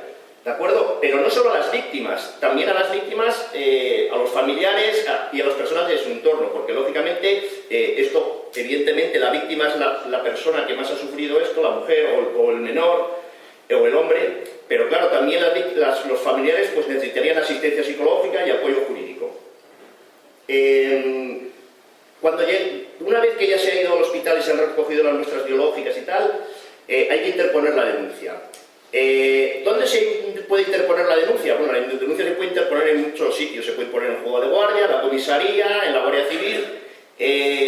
Nuestro consejo profesional, nuestra opinión, es mejor presentarlo pues eso, ante la Guardia Civil o la Policía Nacional. Aquí en León estamos hablando, ¿vale? Tenemos que decir que independientemente de dónde se haya cometido el hecho delictivo, si a mí me han agredido sexualmente en Gijón, yo puedo poner la denuncia aquí en León. Es decir, otra cosa es que sea el juzgado de Gijón donde se instruya la causa, pero yo no voy a ir a Gijón o a Badajoz a poner una denuncia por unos hechos que ocurrieron allí. Yo pongo la denuncia aquí en León y después el procedimiento ya se tramitará en el juzgado que corresponde. A nosotros, a Gemma y a mí y a Herminia igual, nos gustaba mucho hacernos cargo de los asuntos, de las denuncias desde el principio, ¿vale? Es decir, como antes de ir a por una denuncia nos gusta hablar con las víctimas. Hay veces que es imposible, pero siempre es importante hablar con ellas. No nos gusta cuando ya está puesta la denuncia o ha intervenido otro... A ver, no nos gusta, es nuestro trabajo y lo hacemos, pero claro, es fundamental, es importantísimo hacer una denuncia lo más minuciosa posible, es decir, recoger todo lo sucedido. Los detalles, aunque nos parezcan ínfimos, pueden ser muy importantes después para determinar la credibilidad de la víctima, es decir, que su testimonio es fiable, es decir, que no hay contradicciones. Y el problema es si primero decimos una cosa y no digo que digamos otra cosa distinta, pero que omitimos algún detalle importante. Después eso, la defensa nos pueden decir, no, pero es que usted no dijo que este señor llevaba unas botas camperas, por poner un ejemplo, ¿de acuerdo? Entonces es muy importante hacer un relato muy pormenorizado de lo sucedido delante de la Policía Nacional o de la Guardia Civil, y para ello, lógicamente, hay que hablar con la víctima.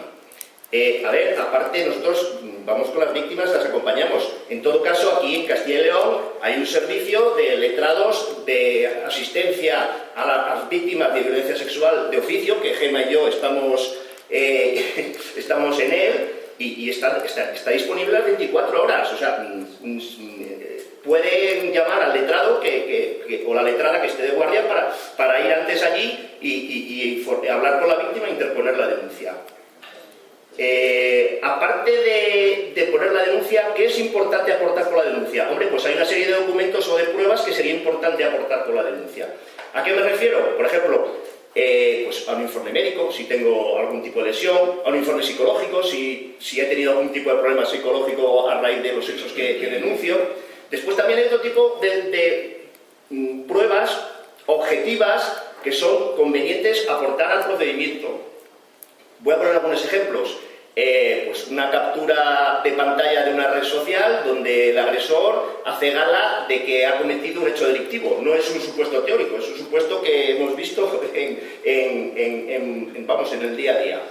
Audios donde el agresor pues también reconoce ciertos hechos delictivos, emails, SMS, todo eso habría que acompañarlo a la denuncia. Es decir, sería importante en esa primera toma de contacto, pues si hay pruebas de estas objetivas, aportarla para que se incorpore al atestado. También se puede acompañar otra de cosas y depositarlas en la comisaría, por ejemplo, ropa.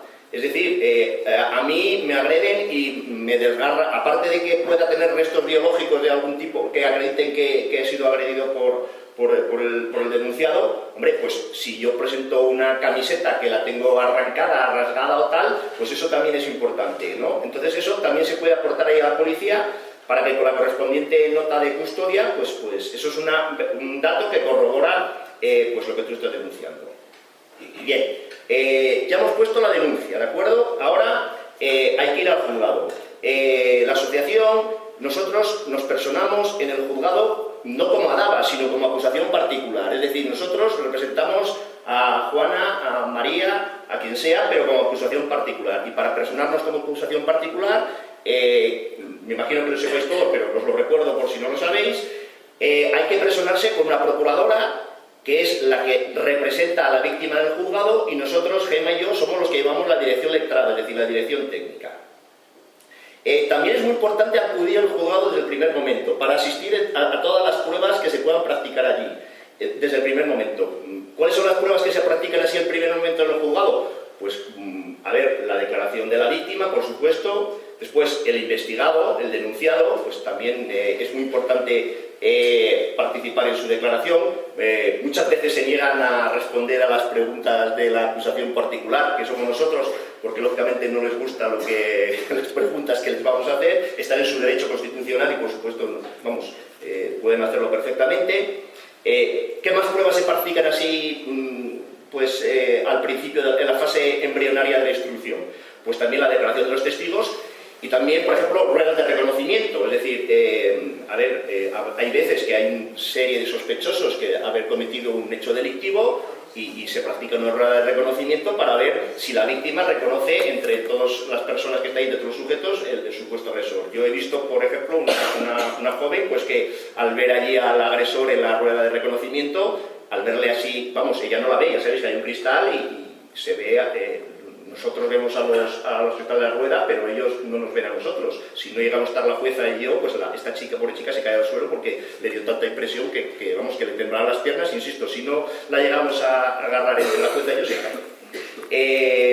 Entonces, eso es nuestro trabajo. Después, también la acompañamos a que la vea, por ejemplo, el equipo psicosocial. A ver, la acompañamos hasta el equipo psicosocial. Evidentemente, el equipo psicosocial, os lo digo, es un equipo psicosocial está formado en el juzgado por una trabajadora social y una psicóloga. Nosotros no podemos entrar, pero sí que la acompañamos hasta allí, o al médico forense, para que la vean a las víctimas. Quiero hablar un momentín sobre una cosa que es importante, que es la prueba preconstituida, ¿vale? La prueba preconstituida está, no sé para qué toca ahí. La prueba preconstituida está pensada, y es obligatorio hacerla cuando estamos hablando de víctimas menores de 14 años, ¿vale? O cuando son personas que presentan alguna discapacidad. ¿Qué es esta prueba preconstituida? Pues esa prueba preconstituida se practica en el juzgado de instrucción y están presentes pues la jueza, la instructora, los letrados de las partes, los de la acusación y la defensa, el Ministerio Fiscal. Después también tiene que estar presente el investigado, aunque no vea a la víctima, tiene que estar ahí presente. Y después, cuando es un menor, yo digo la práctica que vemos en los juzgados de León, ¿vale? Lo normal es que el menor o la menor no esté en la misma sala, esté donde está el equipo psicosocial, que es en la planta baja de los juzgados, y desde allí, pues por un sistema de videoconferencia y a través del equipo psicosocial, nosotros le hagamos las preguntas, nosotros y las partes le hagamos las preguntas que sean oportunas para resolver el procedimiento. Es importantísimo esto de la prueba preconstituida, porque si se hace bien, me refiero si se hace bien porque a veces hay problemas técnicos y no se escucha la grabación o no se ve en el vídeo y no vale para nada y hay que repetirlo en el acto del juicio oral, lo cual es terrible, porque si se supone que es para evitar que una niña de 12, 13 años no vaya al juicio y por un problema técnico pues haya grabado mal y que después tenga que ir allí a la audiencia a relatar lo sucedido, pues es duro, ¿no? Entonces, esa prueba preconstituida se graba y después se reproduce en la sala de vistas del juzgado de lo penal o de la audiencia provincial, ¿vale? Y esa prueba realizada con todas las garantías, con la intervención de la acusación, de la defensa, de todas las partes, pues es una prueba plenamente válida, como si hubiese declarado presencialmente la menor ante la sala de la audiencia o el juzgado de instrucción. También es muy importante ir al juzgado desde el principio, pues porque se pueden adoptar medidas en contra del investigado, del detenido, ¿vale? El artículo 544 de la Ley de Enjuiciamiento Criminal establece qué tipo de medidas son estas, ¿vale? ¿Qué medidas se suelen solicitar y se pueden conceder por el juzgado? Pues la más grave es la prisión provisional. En la práctica forense de aquí, de esta ciudad y de esta provincia, pues salvo casos muy sangrantes y muy terribles, pues no se dicta la prisión provisional del investigado. Lo más normal es que se establezca una prohibición de aproximación y comunicación, ¿vale? Es decir, que desde que se dicta un auto por la jueza de instrucción, y prohíbe, pues mientras dure toda la tramitación del procedimiento, que puede ser larga, pues no se pueda ni aproximarse a su domicilio, a su lugar de trabajo, a su lugar que frecuente, ni comunicarse con ella por cualquier medio. Eso es lo normal. Y también, si la víctima de la agresión sexual es su mujer, su pareja o una relación análoga de afectividad, como establece el Código Penal, pues se pueden establecer medidas civiles. Esas medidas civiles, pues, ¿cuáles son? Esas medidas civiles son referente a los hijos comunes que pueda tener esa pareja, ¿vale? ¿Quién se queda con la custodia? Si tiene que pasar alguna pensión, si hay derecho de visitas, el uso de la vivienda. Entonces, es también muy importante estar personado desde el primer momento y participar en esta comparecencia. Hay veces que se puede, otras veces que no, para solicitar esto. Después llega la fase de instrucción, ¿vale? La fase de instrucción es donde se practican todas las pruebas ante los juzgados de instrucción para determinar si hay indicios racionales de criminalidad contra el acusado. Para que haya juicio, dice la jurisprudencia que tiene que haber eso, no una prueba, tiene que haber unos indicios, ¿vale? Unos indicios de que el acusado ha cometido unos delitos. ¿Cuáles son esas pruebas que se practican? Pues hay múltiples, ya os he relatado algunas, testificales, documentales. Yo quiero hacer mención a una prueba que considero muy importante y que aportamos Gemma y yo, que son los informes psicológicos que han efectuado y efectúan las psicólogas y la actual psicóloga de la asociación. Es una prueba muy importante, porque esa prueba, una víctima, aparte de la asistencia jurídica, pues la asociación también le presta asistencia psicológica, ¿vale? Eso es un dato objetivo de carácter periférico, es decir, si esa mujer no tenía ningún problema psicológico antes de interponer la denuncia y a raíz de eso pues ha tenido que ir al psicólogo, puede presentar pues una serie de trastorno por estrés traumático, otra serie de dolencias. Esa asistencia se refleja en un informe pericial, ¿vale?, que nosotros presentamos ante el juzgado de instrucción. Insistimos, es muy importante porque es un dato más que corrobora la declaración de la víctima. Pues insistimos, hay muchas pruebas, se pueden pedir escritos, documentación, pero hay una prueba que, digamos que es la prueba reina en estos delitos contra la libertad sexual, que son los informes del Instituto Nacional de Toxicología, ¿vale? Cuando recogen las muestras de una víctima, como hemos relatado, en el hospital, y ahí hay que respetar una cadena de custodia, es decir, esas muestras, hay un protocolo para que no se vean contaminadas y siga todo el proceso.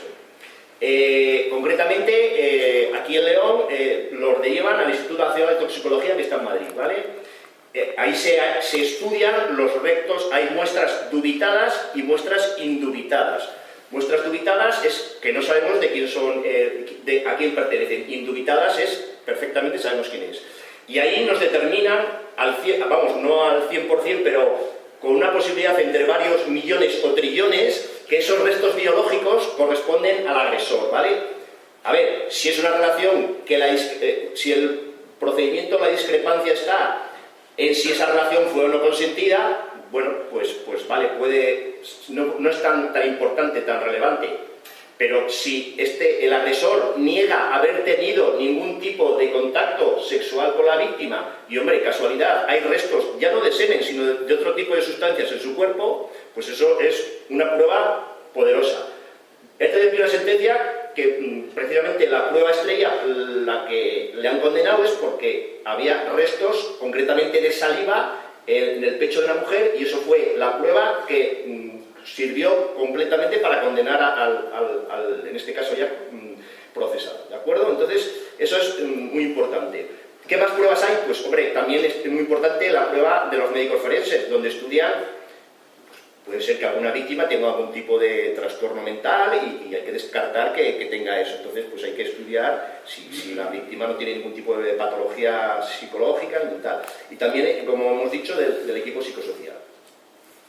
Bueno, durante toda esta instrucción, pues claro, hay múltiples recursos, no quiero cansaros con esto, de reforma, de apelación.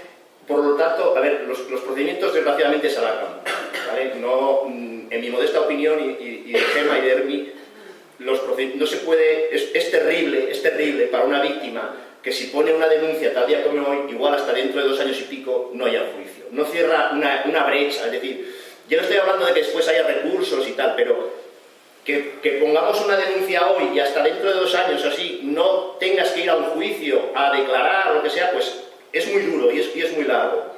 Porque claro, lógicamente la defensa lo que intenta es pues alargar el máximo el procedimiento. ¿Por qué? Porque después, mientras más se alargue, hombre, pueden pasar muchas cosas. Que la víctima pues no se acuerde de las cosas, se arrepienta. Entonces, si se alarga el procedimiento, pues mejor. Entonces, también, a ver, un atenuante que nosotros que estamos aquí nunca hemos entendido, dilaciones indebidas. O sea, que porque un investigador tenga un equipo de abogados muy potente en cuanto al número y yo diría potente, no, hábil, que recurra todo lo recurrible. Recurre todo lo recurrible, pues claro, cualquier resolución del juez es recurrible. Que quiero esta prueba, se deniega, recurso de reforma ante el juzgado y de apelación, meses. O sea, esto puede ser vamos, lo de nunca acabar. Entonces, pues ese es un problema. También tengo que decir una cosa, a ver, estamos hablando de los juzgados de instrucción cuando el agresor es un mayor de edad, ¿vale? Si el agresor es menor de edad, no es competente el juzgado de instrucción de León, o bueno, de La Bañeza o de Astorga. El que es competente es primero la Fiscalía de Menores y después el juzgado de menores, ¿vale? Entonces, eso, me estoy refiriendo, todas estas pruebas y todo valen igual para el juzgado de menores o la Fiscalía de Menores para el juzgado de instrucción. Pero también hay que tener en cuenta, y desgraciadamente cada vez lo vemos más, hay muchos casos de menores. Es decir, todos los que tienen menores, que son menores de 18 años, pues van a jugar menores. También tenemos casos en que incluso hay agresores menores de 14 años, que penalmente son inimputables. Es decir, no se puede seguir ningún tipo de procedimiento penal contra ellos, ¿vale? Hay dos de menores que son de 14 a 16 o de 16 a 18, pero vamos, que también hay casos de eso. Una vez que se han practicado todas estas pruebas, dependiente del artículo 14.3 de la Ley de Enjuiciamiento Criminal, nos dice hay 2 tipos de procedimiento para enjuiciarlo, para que, siendo muy sencillo, es decir, si son delitos que son de penas inferiores a 9 años, el procedimiento que se tramita es un procedimiento abreviado, ¿de acuerdo? Y si son penas de prisión, que en abstracto, es decir, no estamos hablando de la pena mínima, la pena máxima puede ser más de 9 años, es un procedimiento sumario. A su vez, si las penas son de menos de 5 años, los procedimientos abreviados, el juzgado competente es el juzgado penal. El juzgado penal está en los juzgados de León, allí en el edificio del juzgado que todos conocéis. Y cuando las penas son entre 5 y 9 años de procedimientos abreviados o de más de 9 años en sumario, el órgano competente para enjuiciar esos procedimientos es la Audiencia Provincial de León, que aquí en León, me imagino que sabéis todos, la sede está en el CIF, en la Audiencia Provincial. Una vez que ha pasado esto, ¿qué puede pasar? Pues que siga para adelante el procedimiento o que se haya un sobreseimiento. Un sobreseimiento quiere decir que no hay indicios de que se haya cometido un delito. Ese sobreseimiento pues, puede ser recurrible, puede ser un sobreseimiento provisional, es decir, ejemplo, yo todos los casos que os digo los hemos tenido aquí nosotros. Agresor ahí al lado de la granja, al lado del puente de San Marcos, que agrede a una mujer, no se sabe quién es, pues entonces se sobresee provisionalmente. ¿Por qué? Pues a la espera de que pueda haber alguna prueba o algún tipo o que pueda cometer otra vez otro delito, y entonces que se volvería a abrir ese procedimiento, ¿de acuerdo? Y sobreseimiento libre, en estos casos hay muy poco, es que esos hechos no son constitutivos de ningún tipo de infracción penal, que no es habitual. Una vez que ya el asunto se ha sobreseído, sigue para adelante, pues lo que hacemos somos los escritos de acusación y de proposición de prueba. ¿Qué son estos escritos? Pues en esos escritos nosotros decimos que fulanito de tal ha cometido estos hechos, se le tiene que poner esa pena o penas y que se practiquen en el acto de juicio oral unas pruebas, ¿de acuerdo? Sí. Bien, ¿qué pasa? Que voy mal de tiempo. No, lo que firmar fui yo. Es que ya viene de atrás, esto como lo otro. Vale, os voy a contar un poco cómo es un juicio, ¿vale? Pues no sé, me imagino que habréis ido, pero para que lo veáis un poco, ¿de acuerdo? En un juicio, por ejemplo, de la audiencia provincial, pues primero declara el procesado, después la denunciante. A ver, la denunciante, nosotros lo que hacemos en la práctica de la común de la asociación es, a ver, generalmente en la audiencia provincial los juicios contra la libertad sexual son a las 9:30 de la mañana. Entonces citan primero al procesado y a la víctima la citan un poco después. El procesado entra por una puerta y Sagra generalmente acompaña a la víctima y le ponen en un cuarto al lado de donde está la sala de vistas para que en ningún momento, a ver, no es un trato de gusto ver ya no solo a tu agresor, por supuesto, sino a la familia del agresor, ¿de acuerdo? Entonces, la ponen en una sala y declaran con un biombo, ¿de acuerdo? Para que en ningún momento pues haya contacto visual entre la víctima y el agresor. El procesado, es decir, el denunciado, tiene derecho a escuchar lo que dice la víctima, pero no tiene derecho, vamos, puede verla, pero no está establecido legalmente que tenga que verla. También hay otro sistema, por ejemplo, si la víctima vive en Gijón o en Murcia, pues puede declarar por videoconferencia, ¿de acuerdo? No hace falta que se desplace hasta aquí, hasta la audiencia provincial a declarar. Pero mi criterio personal y el de Gemma igual es que yo creo que la víctima es mejor que venga aquí a la sala para que los magistrados pues vean pues no solo la declaración, sino sus gestos, su situación. Entonces creemos que es muy importante. Nosotros siempre las aconsejamos, salvo que vive en Canarias, ¿vale? Pero si no es una cosa muy lejana, pues preferimos que vengan aquí a declarar, ¿de acuerdo? Después declaran los testigos, después los peritos, ¿de acuerdo? Los peritos son los últimos, insisto, pueden declarar personalmente o por videoconferencia. Y después, pues ya, cuando han acabado de dictar, de hacerse todos los testimonios, pues nosotros hacemos unas conclusiones, el Ministerio Fiscal, la acusación y el turno la defensa. Ahora, lo que más nos está costando en todos los juicios es determinar qué código penal es de aplicación para estos delitos. A ver, hay multitud de... Por ejemplo, un asunto que haya pasado en el 2019, pues ha tenido en vigor pues 3 códigos penales distintos. Entonces, ¿cuál es el que hay que aplicar? Pues es muy difícil, hay que ir al caso concreto, ¿de acuerdo? O sea, en principio siempre hay que aplicar el más favorable para el reo, es decir, el que menos pena se le imponga al reo. Pero es muy difícil, eso nos cuesta a nosotras, vamos, a nosotros y a todos los operadores jurídicos un esfuerzo muy grande saber cuál es el más favorable. Y después, una vez esto ya se dicta una sentencia, ¿de acuerdo? Esa sentencia, dictada por la Audiencia Provincial de León, pues es recurrible en apelación al Tribunal Superior de Justicia de Castilla y León, que aquí concretamente nos corresponde en Burgos, ¿de acuerdo? Y esa sentencia, a su vez, puede recurrirse ante el Tribunal Supremo en casación, ¿de acuerdo? Entonces, ahí en principio finalizaría ya el peregrinar judicial de... A ver, lo duro es hasta el acto del juicio oral. Después nosotros llamamos a las víctimas para decirles, pues se estimó el recurso, se estimó lo que fuese. Pero claro, después hay que acompañar a las víctimas también cuando ya hay una sentencia firme. Hay algunos agresores que recurren al Tribunal Constitucional, que piden el indulto. Yo no conozco ningún indulto concedido en un delito contra la libertad sexual, pero van al Tribunal Constitucional. No hemos tenido nunca que un denunciado, le hayan amparado al Tribunal Constitucional en un delito de estas características. No lo conocemos. Es por alargar el tiempo, es una táctica dilatoria más. Una vez que se acaba eso, pues claro, lo que pasa es que hay que acompañar a la víctima en la ejecución de la sentencia, porque claro, la víctima, yo le he dicho, la han condenado 6 años, sí, pero claro, la víctima tiene derecho a saber, y es nuestro deber informarla, que este señor, pues, o que ingresa voluntariamente en prisión, o que le han dado 10 días para ingresar, o que, como ha dicho Gemma, pues que ha estado 6 años y un día desaparecido por ahí, desaparecido y que estaba en León, o sea, que sabemos que estaba en León. Bien, entonces, pues claro, hay que informarle de pues, cuando empieza a entrar en prisión y tal. Y después, claro, también hay que informar a la víctima cuando está en prisión. En principio no tiene permisos, pero llega un momento que, lógicamente, sus letrados pues piden permisos y se lo conceden. Y hay que decirle, oye, y además está establecido así legalmente, hay que informar a la víctima de que le van a dar un permiso de 3 días en Navidades, y hay que decírselo, ¿vale? Porque aparte de la pena de prisión, también se pone una prohibición de aproximación de comunicación, pero bueno, no es un plato de gusto que una víctima suponga que esté en prisión y que salga a dar una vuelta por ahí y, aunque sea un encuentro casual, se lo encuentre por la calle, ¿de acuerdo? Entonces, eso es, tenemos que seguir informándoles de esto.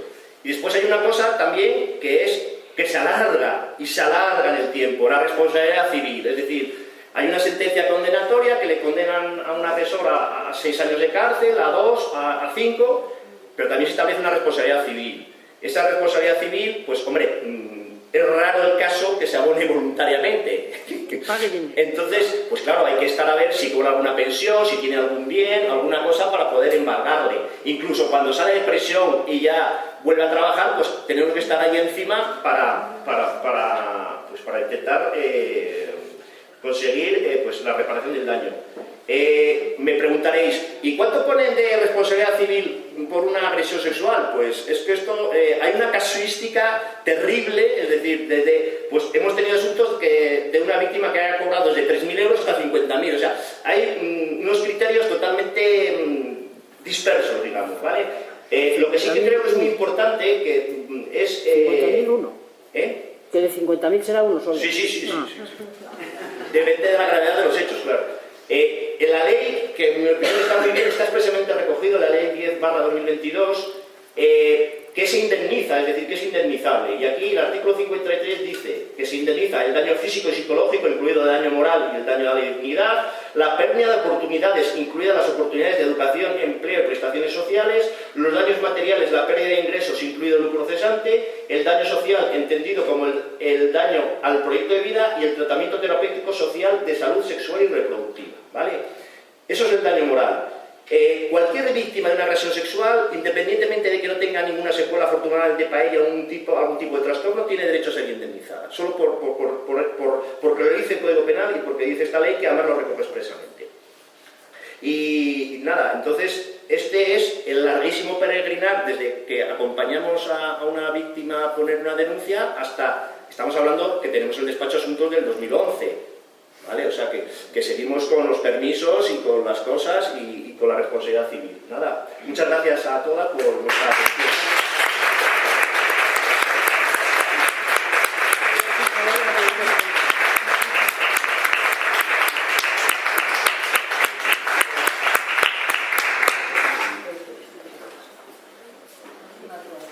Bueno, vamos con retraso.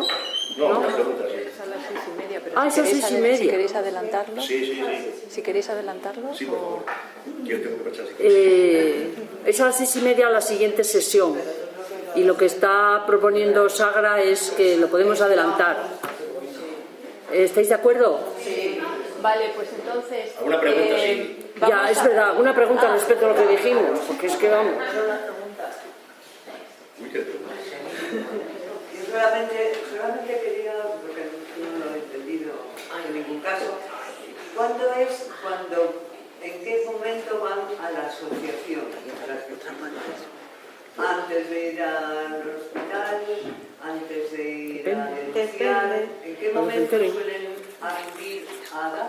Depende, hay gente que llama por teléfono y le explica a Sagra lo que le ha ocurrido y que quiere poner una denuncia, y entonces, antes de ir a poner la denuncia, se le da una consulta con nosotros para que nos cuente y elaboremos y veamos todo lo que podemos poner en esa denuncia. Hay otras veces que ya han puesto la denuncia y le han asistido, pues por ejemplo, el turno de oficios, y resulta que no están contentas cómo se está tramitando esa historia y van a la asociación, y entonces nosotros ya nos incorporamos al procedimiento a medias. Quiero decir, ya no lo cogemos desde el principio. Bueno, muchas gracias a ustedes por vuestras intervenciones y por todo lo que hacéis. Yo me gustaría que explicarais, para la gente que no esté a lo mejor en el ámbito del derecho, en qué es importante en estos procesos la acusación particular y en qué se diferencia su papel del Ministerio Fiscal, porque a veces la gente no lo entiende, ¿no? Si ya interviene la Fiscalía, ¿por qué es necesario para estas mujeres acusar? ¿Digo yo? Mira, es la razón de la existencia de la asociación, nada más. Nosotras en el caso del violador del chándal descubrimos que ninguna mujer llevaba acusación particular, que la acusación pública la hace el fiscal. ¿Qué ocurría? Ahora ya ha mejorado un poco, El fiscal, ellas declaraban en el juzgado de instrucción, que es el que investiga los hechos, y no volvían a saber nada del procedimiento hasta el día que las llamaban a juicio. Entonces era una zona completamente oscura para ellas y consideramos que era imprescindible que esas personas tuvieran acusación particular. Descubrimos que todas las mujeres que habían puesto denuncia, ninguna tenía acusación particular. Entonces Flora Tristán se presentó como acusación popular, que bueno, también cabe, ¿no? Cuando no hay acusaciones particulares, pues también te pueden permitir, bueno, incluso cuando las hay, te pueden permitir la acusación popular. Entonces, la acusación particular, la finalidad es acusar. También acusa el Ministerio Público, es decir, el fiscal. Pero puede ocurrir que el Ministerio Público no acuse en un caso y nosotros sí. De hecho, nos pasó una vez que hubo un caso de acoso sexual en un trabajo donde el fiscal no acusó y acusó la acusación particular, y los jueces no pueden tomar decisiones ni seguir adelante con un procedimiento si no hay una acusación, ya sea acusación pública o acusación particular. Entonces, como el Ministerio Público, es decir, el fiscal, retiró la acusación, nosotros la mantuvimos, entonces se celebró el juicio y le condenaron. Entonces, fijaros si es importante, ya solo por eso, y luego por todo lo que ha dicho Jaime. O sea, es que desde el principio hasta el final tienes a un abogado, a una abogada que te está informando de todos los trámites, de todos los pasos. Los fiscales no informan de nada. Y muchas veces las mujeres han ido a denunciar y les han dicho: no, ya te defiende el fiscal, ¿verdad? Ya te defiende el fiscal, no te preocupes, ya te defiende el fiscal. El fiscal no mira para ellas hasta el momento de que van a ir a declarar. Entonces es muy importante tener acusación particular. Gracias por la pregunta, porque me parece muy relevante.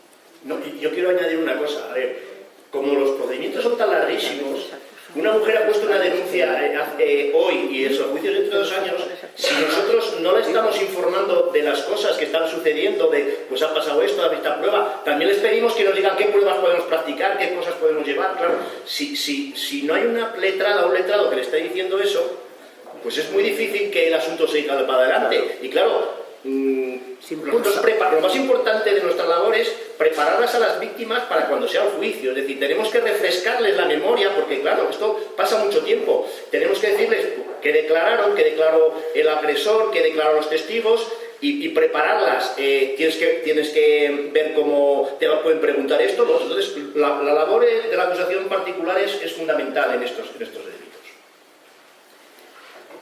Espera. No, solo una pregunta. ¿Habéis tenido algún caso en todos estos años de ejercicio de una sola denuncia falsa? Ni una. No. Nunca. Nunca. Ya sabéis. Gloria.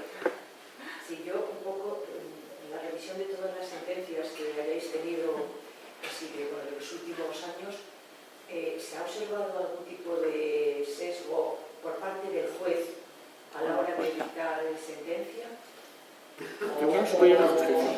Cuidado que lo está grabando. ¿Qué es eso? A ver, yo solamente te puedo decir un caso que yo llevé, que fue un caso sangrante y que me supuso un disgusto terrorífico. Eran 2 agresores, se les condenó por la audiencia provincial, era un chaval con discapacidad. Yo siempre, cuando llevo un asunto de menores y de personas con algún tipo de discapacidad, estoy segurísima que son personas que no mienten, porque te cuentan siempre lo que les ha sucedido, y ese caso fue sangrante. Se les condenó por la audiencia provincial, fue al Tribunal Superior de Justicia de Burgos y se les absolvió a los 2. Y la fundamentación de esa sentencia fue única y exclusivamente el recurso de mi compañero. De la defensa. Se primó un informe pericial de parte sobre un informe pericial forense. Ese caso yo le llevé al Tribunal Supremo. El Tribunal Supremo ya no es una tercera instancia. El Tribunal Supremo ahora, desde que pusieron el filtro del Tribunal Superior de Justicia, lo que hace es valorar si jurídicamente ha existido algún defecto. Si no ha existido un defecto jurídicamente, estás perdida. Y a mí ya ni me admitieron el recurso. Entonces, bueno, yo tuve ese caso en violencia sexual y tuve otro caso en violencia de género que me pasó lo mismo.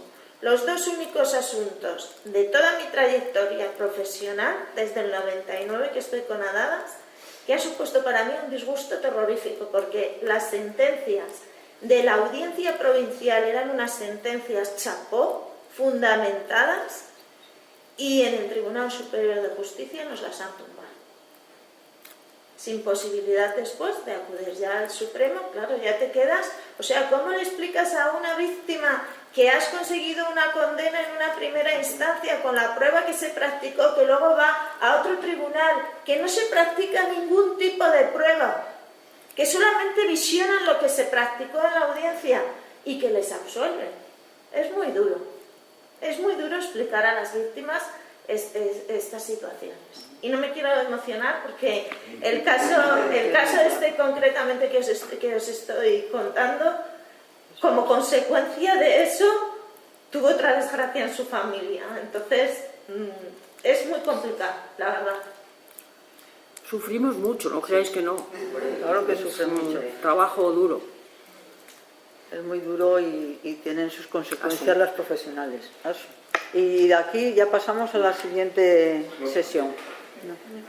¿Qué quería? Habéis comentado que la defensa del fiscal solamente era en el juicio, normalmente. ¿Cómo? Que la defensa del fiscal, por parte de la fiscalía, solamente era en el juicio, normalmente. ¿No? Lo que he dicho, sí. Es que el fiscal normalmente no ve a las víctimas antes del juicio. Desde que intervienen la primera vez en el juzgado que investiga hasta el juzgado penal o la audiencia que es la que juzga, porque son juzgados diferentes. No las conocen. Entonces, solo mira los papeles. Mira el procedimiento, pero no las conoce. Tú, si no conoces a la víctima del caso que vas a enjuiciar, es imposible que puedas ayudarla cómo tiene que declarar, qué es lo que tiene que decir. Pero no manipulando, sino... No manipulando, sino, o sea, darle un asesoramiento que esté en todo momento asesorada de cómo debe declarar, cómo debe hacer y demás. Nosotros nos encontrábamos con gente que nos decía que, claro, llegaban al juicio y es que nadie les había explicado nada. Para ellos también es muy importante saber cómo se desarrolla el procedimiento. Nosotros, cuando vamos al juicio, antes de entrar en la sala, solemos ir antes para explicarlas. Mira, pues allí va a haber 3 magistrados. En este lado nos vamos a sentar nosotros y el fiscal. En el otro lado, para ellas eso, aunque pensemos que tiene una importancia mínima, tiene muchísima importancia, porque el conocer dónde se va a desarrollar todo, cómo se va a desarrollar todo, les da cierta seguridad. Y con el fiscal ese contacto no lo tienen, que yo no digo que no hagan bien su trabajo, ¿vale? Pero bueno, si hay posibilidad de que exista una acusación particular, personal desde el minuto cero en el asunto, que va a acompañarla en todo el camino, pues va a ser mucho mejor. ¿Ese procedimiento es habitual en todos los casos o solamente con las víctimas de Todos. En todos los casos, sí. Siempre es así. Sí. Y eso no se puede cambiar. Pues no. Para eso tienes la opción de designar un abogado y un procurador que te asista desde el minuto cero. Que no puede ser una asociación como nosotros o que no puedes designarlo a nivel particular, pues tienes el turno de oficio.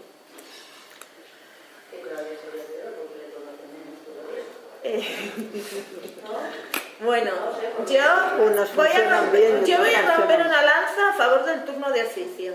Nosotros pertenecemos también al turno de oficio.